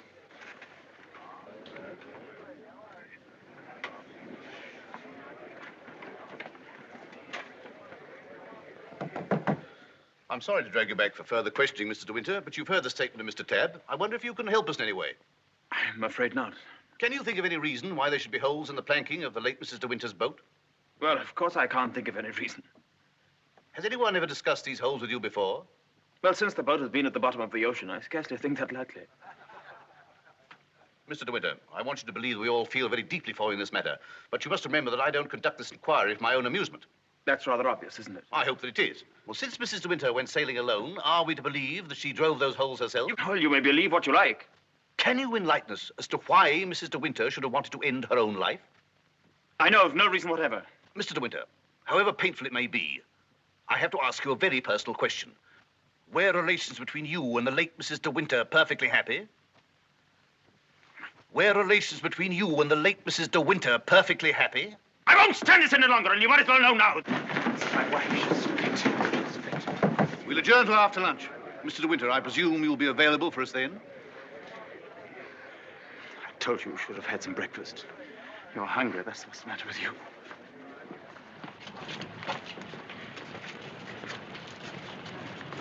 Mr. Frith thought you might like to have some lunch from the house and sent me with it. Oh, that's fine, man. And can you pull around the corner? Very good, sir.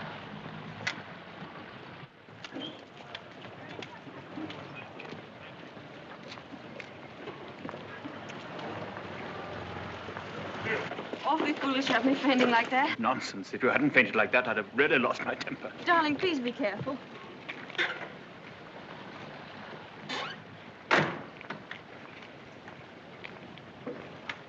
Darling, if you wait here a few moments, I'll see if I can find old Frank. Of course, darling. Don't worry about me. I'll be all right. Sure? Here. Try a spot of this. Do you good. Thank you. Are you all right? Yes, of course. Won't be long. Right you are. Hello. And how does the bride find herself today? I say, marriage with Max is not exactly a bed of roses, is it? I think you better go before Maxim gets back. Oh, jealous, is he? Well, I can't say I blame him. But you don't think I'm the big bad wolf, do you? I'm not, you know. I'm a perfectly ordinary, harmless bloke. And I think you're behaving splendidly over all this. Perfectly splendidly. You know, you've grown up a bit since I last saw you. It's no wonder. What do you want, Furlough? Oh, hello, Max. Things are going pretty well for you, aren't they? Better than you ever expected. I was rather worried about you at first. That's why I came down to the inquest. Well, I'm touched by your solicitude, but if you don't mind, we'd rather like to have our lunch. Lunch? I say, what a jolly idea. Rather like a picnic, isn't it? Oh, I'm so sorry. Do you mind if I put this there? You know, Max, old boy, I really think I ought to talk things over with you. Talk what things over? Well, those holes in the planking, for one thing. Those holes that were drilled from the inside. Oh, Mullen. Yes, sir? Would you, like a good fellow, have my car filled with petrol? It's almost empty. Very good, sir. And Mullen, close the door, will you? Yes, sir. Does this bother you?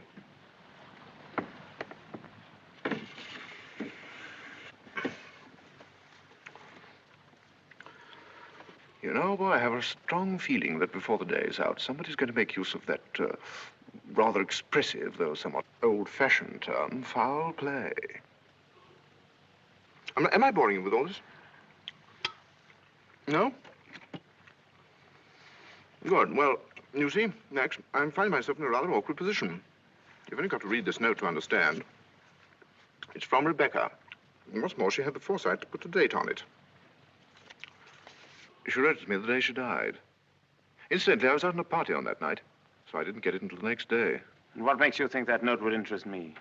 Oh, I'm not going to bother you with the contents now, but I can assure you that it is not the note of a woman who intends to drown herself that same night. By the way, what do you do with old bones?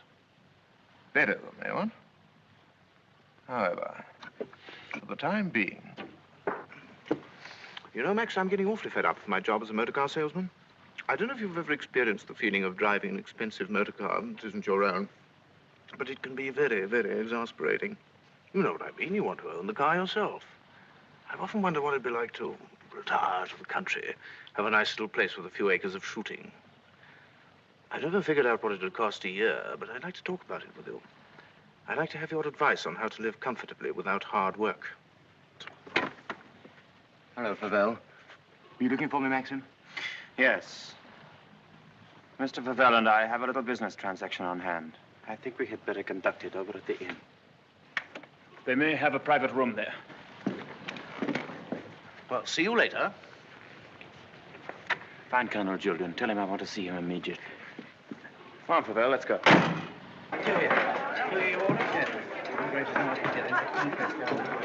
Have you a private room, please? Of course, sir. Through there, sir. Hope this will do, Mr. De Winter. Oh, it's splendid. Splendid. Exactly like the Ritz. Any orders, gents? Yes, you might bring me a large brandy and soda. How about you, Max? Have one on me. I feel I can afford to play host. Thanks, I don't mind if I do. Make it two, will you, like a good fellow? Very good, sir. Where's Mr. De Winter? Through the other door, sir. Colonel Julian, this is Mr. Favell. Oh, I know Colonel Julian. We're old friends, aren't we? Well, since you're old friends, I assume you also know he's head of the police here. I think he might be interested to hear your proposition. Go on, tell him all about it. I don't know what you mean. I merely said I hope to give up selling cars and retire into the country. Actually, he offered to withhold a vital piece of evidence from the inquest if I made it worth his while. I only want to see justice done, Colonel. Now, that boat builder's evidence suggested certain possible theories concerning Rebecca's death. One of them, of course, is suicide. Now, I have a little note here which I consider puts that possibility quite out of court. Read it, Colonel. Jack, darling, I've just seen the doctor, and I'm going down to Mandalay right away. I shall be at the cottage all this evening and shall leave the door open for you. I have something terribly important to tell you. Rebecca. Now, does that look like the note of a woman who had made up her mind to kill herself?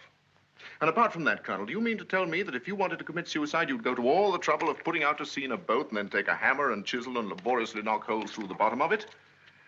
Come, Colonel, as an officer of the law, don't you feel there are some slight grounds for suspicion? Of murder? What else? You've known Max a long time, so you know he's the old-fashioned type who'd die to defend his honor, or who'd kill for it. It's blackmail. Pure and simple. Blackmail is not so pure, nor so simple. It can bring a lot of trouble to a great many people. And the blackmailer sometimes finds himself in jail at the end of it. Oh, I see. You're going to hold De Winter's hand through all this. Just because he's the big noise around here, and he's actually permitted you to dine with him. Be careful, Favell. You brought an accusation of murder. Have you any witnesses? Oh, I do have a witness. Oh. It's that fellow Ben. That stupid coroner hadn't been as much of a snob as you are. He'd have seen that halfwit was hiding something. And why should Ben do that? Because we caught him once, Rebecca and I, peering at us through the cottage window. Rebecca threatened him with the asylum. That's why he was afraid to speak, but he was always hanging about. He must have seen this whole thing. It's ridiculous even listening to all this. Ah, you're like a little trades union, all of you, aren't you? And if my guess is right, Crawley, there's a bit of malice in your soul toward me, isn't there? Crawley didn't have much success with Rebecca, but he ought to have more luck this time. And the bride will be grateful for your fraternal arm, Crawley, in a week or so. Every time she faints, in fact. De Winter! Maxim, please. That temper of yours will do you in yet, Max. Oh, excuse me, gentlemen. Now, is there anything else? Yes.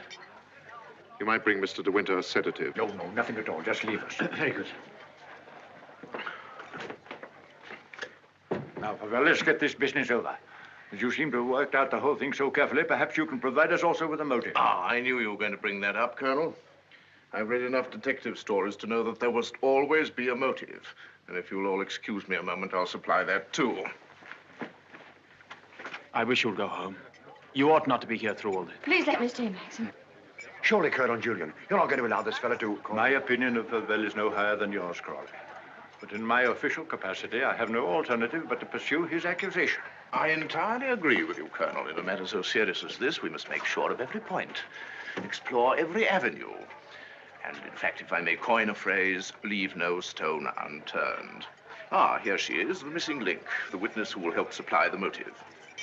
Colonel Julian, Mrs. Danvers, I believe you know everyone else. Won't you sit down? No offense, Colonel, but I think I'll put this to Danny. She'll understand it more easily. Danny, who was Rebecca's doctor? Mrs. De Winter always had Dr. McLean from the village. Now, you heard. I said Rebecca's doctor in London. I don't know anything about that. Oh, don't give me that, Danny. You knew everything about Rebecca. You knew she was in love with me, didn't you? Surely you haven't forgotten the good times she and I used to have down at the cottage on the beach. She had a right to amuse herself, didn't she? Love was a game to her, only a game. It made her laugh, I tell you. She used to sit in her bed and rock with laughter at the lot of you. Can you think of any reason why Mrs. De Winter should have taken her own life? No, I refuse to believe it. I knew everything about her, and I won't believe it. There, you see, it's impossible. She knows that as well as I do. Now, listen to me, Danny. We know that Rebecca went to a doctor in London on the last day of her life. Who was it? I don't know. Oh, I understand, Danny. You think we're asking you to reveal secrets of Rebecca's life. You're trying to defend her, but that's what I'm doing. I'm trying to clear her name of the suspicion of suicide. Mrs. Danvers, it has been suggested that Mrs. De Winter was deliberately murdered. There you have it in a nutshell, Danny. But there's one more thing you'll want to know. The name of the murderer. It's a lovely name that rolls off the tongue so easily. George Fortescue Maximilian De Winter.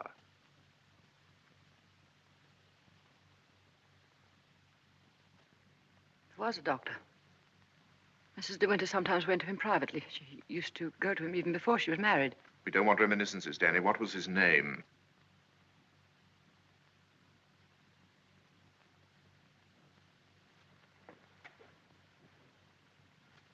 Dr. Baker, 165 Gold Hawk Road, Shepherd's Bush. There you are, Colonel. There's where you'll find your motive. Go and question Dr. Baker. He'll tell you why Rebecca went to him, to confirm the fact that she was going to have a child. A sweet, curly-headed little child. It isn't true. It isn't true. She would have told me. She told Max about it.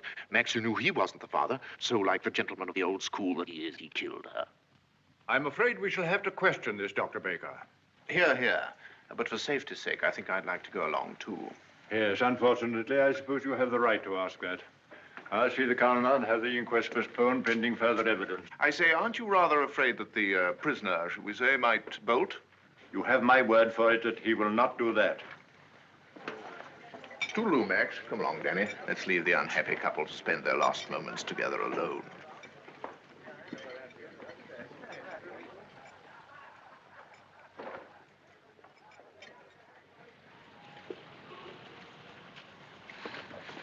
Are you sure you don't want me to go with you, Max? No, darling, it'll be very tiring for you. I'll be back the very first thing in the morning, and I won't even stop to sleep. I'll be waiting for you.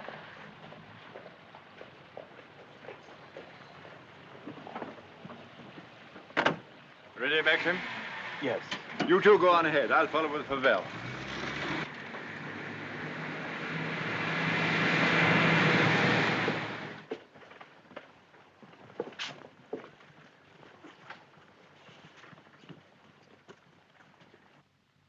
Dr. Baker, you may have seen Mr. De Winter's name in the papers recently. Oh, yes, in connection with the body that was found in a boat. My wife was reading all about it. A very sad case. My condolences. No, this is going to take hours. Let me... Don't bother, Favell. I think I can tell Dr. Baker. We're trying to discover certain facts concerning the late Mrs. De Winter's activities on the day of her death. October the 12th last year. And I want you to tell me, if you can, if anyone of that name paid you a visit on that date. I'm awfully sorry. I'm afraid I can't help you. I should have remembered the name De Winter. I've never attended a Mrs. De Winter in my life. Well, how can you possibly tell all your patients' names? I can look it up in my engagement diary, if you like. Did you say the 12th of October? Yes. Here we are. No De Winter. Are you sure? Well, here are all the appointments for that day. Ross, Campbell, Stedall, Perino, Danvers, Danny? What the devil? Would you read that name again? Did you say Danvers? Yes, I have a Mrs. Danvers for 3 o'clock. What did she look like? Can you remember? Yes, I remember her quite well. She was a very beautiful woman. Tall, dark, exquisitely dressed. Rebecca. The lady must have used an assumed name. Is that so? This is a surprise. I'd known her a long time. What was the matter with her? My dear sir, there are certain ethics. Could you supply a reason, Dr. Baker, for Mrs. De Winter's suicide? For her murder, you mean? She was going to have a kid, wasn't she? Come on, out with it. Tell me, what else would a woman of her class be doing in a dump like this? I take it the official nature of this visit makes it necessary for me to... I assure you, we'd not be troubling you if it were not necessary. You want to know if I can suggest any motive as to why Mrs. De Winter should have taken her life? Yes, I think I can. The woman who called herself Mrs. Danvers was very seriously ill. She was not going to have a child. Well, that was what she thought. My diagnosis was different. I sent her to a well-known specialist for an examination and x-rays. And on this date, she returned to me for his report. I remember her standing here, holding out her hand for the photograph. I want to know the truth, she said. I don't want soft words in a bedside manner. If I'm for it, you can tell me right away. I knew she was not the type to accept a lie. She'd asked for the truth. I let her have it. She thanked me. I never saw her again, so I assumed that... What was wrong with her? Cancer. Yes, the growth was deep-rooted. An operation would have been no earthly use at all. In a short time, she would have been under morphia. There was nothing that could be done for her, except wait. Did she say anything when you told her? She smiled in a queer sort of way. Your wife was a wonderful woman, Mr. De Winter. And oh, yes, I remember she said something that struck me as being very peculiar at the time. When I told her it was a matter of months, she said, "Oh, no, doctor, not that long." You've been very kind. You've told us all we wanted to know. We should probably need an official verification. Verification? Yes, to confirm the verdict of suicide. I understand. Can I offer you gentlemen a glass of sherry? Oh, very kind. I think we ought to be going. Thank heaven we know the truth. Dreadful thing. Dreadful. Young and lovely woman like that. No wonder. I never had the remotest idea. Neither did Danny, I'm sure. I wish I had a drink. Will we be needed at the inquest any further, Colonel Julian? No, I can see to it that Maxim's not troubled any further. Thank you, sir. You ready to start, Colonel? No, thank you. I'm staying in town tonight. And let me tell you, Favell, blackmail is not much of a profession. And we know how to deal with it in our part of the world, strange as it may seem to you. Well, I'm sure I don't know what you're talking about. But if you ever need a new car, Colonel, just let me know. It's impossible to thank you for your kindness to us through all this. You know what I feel without my saying anything. Not at all. Put the whole thing behind you. But let your wife know she'll be getting worried. Yes, of course. I'll phone her at once, then we'll get straight down to Mandalay. Goodbye, Crawley. Maxim's got a great friend.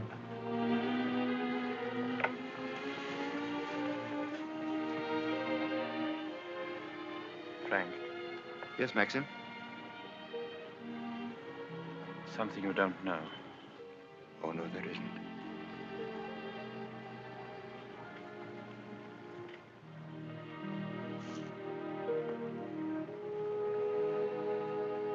I didn't kill her, Frank. But I know now that when she told me about the child, she wanted me to kill her. She lied on purpose. She foresaw the whole thing. That's why she stood there laughing when she... Don't think about it anymore. Thank you, Frank. How, Danny? I just wanted to tell you the news. Rebecca held out on both of us. She had cancer. Yes, suicide. And now Max and that dear little bride of his will be able to stay on at Manderley and live happily ever after. Bye-bye, Danny. This your car, sir? Yes? Will you be going soon? This isn't a parking place, you know. Oh, isn't it? Well, people are entitled to leave their cars outside if they want to. It's a pity some of you fellows haven't anything better to do. When you phoned, did she say she'd wait up? I asked her to go to bed, but she wouldn't hear of it. I wish I could get some more speed out of this thing. Is something worrying you, Maxim? I can't get over the feeling something's wrong.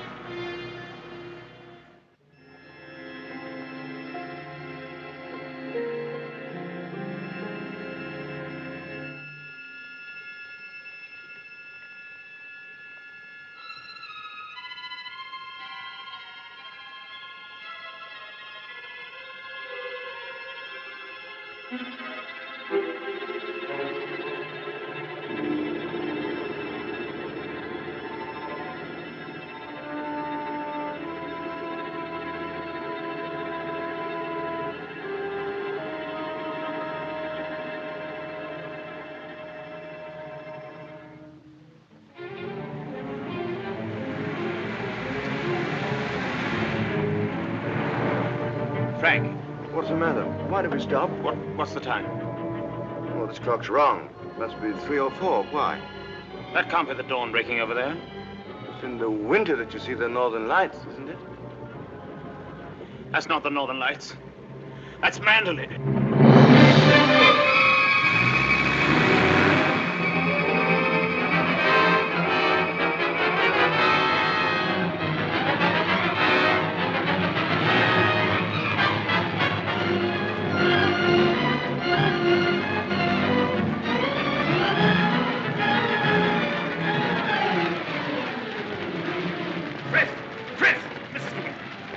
I thought I saw her. Where?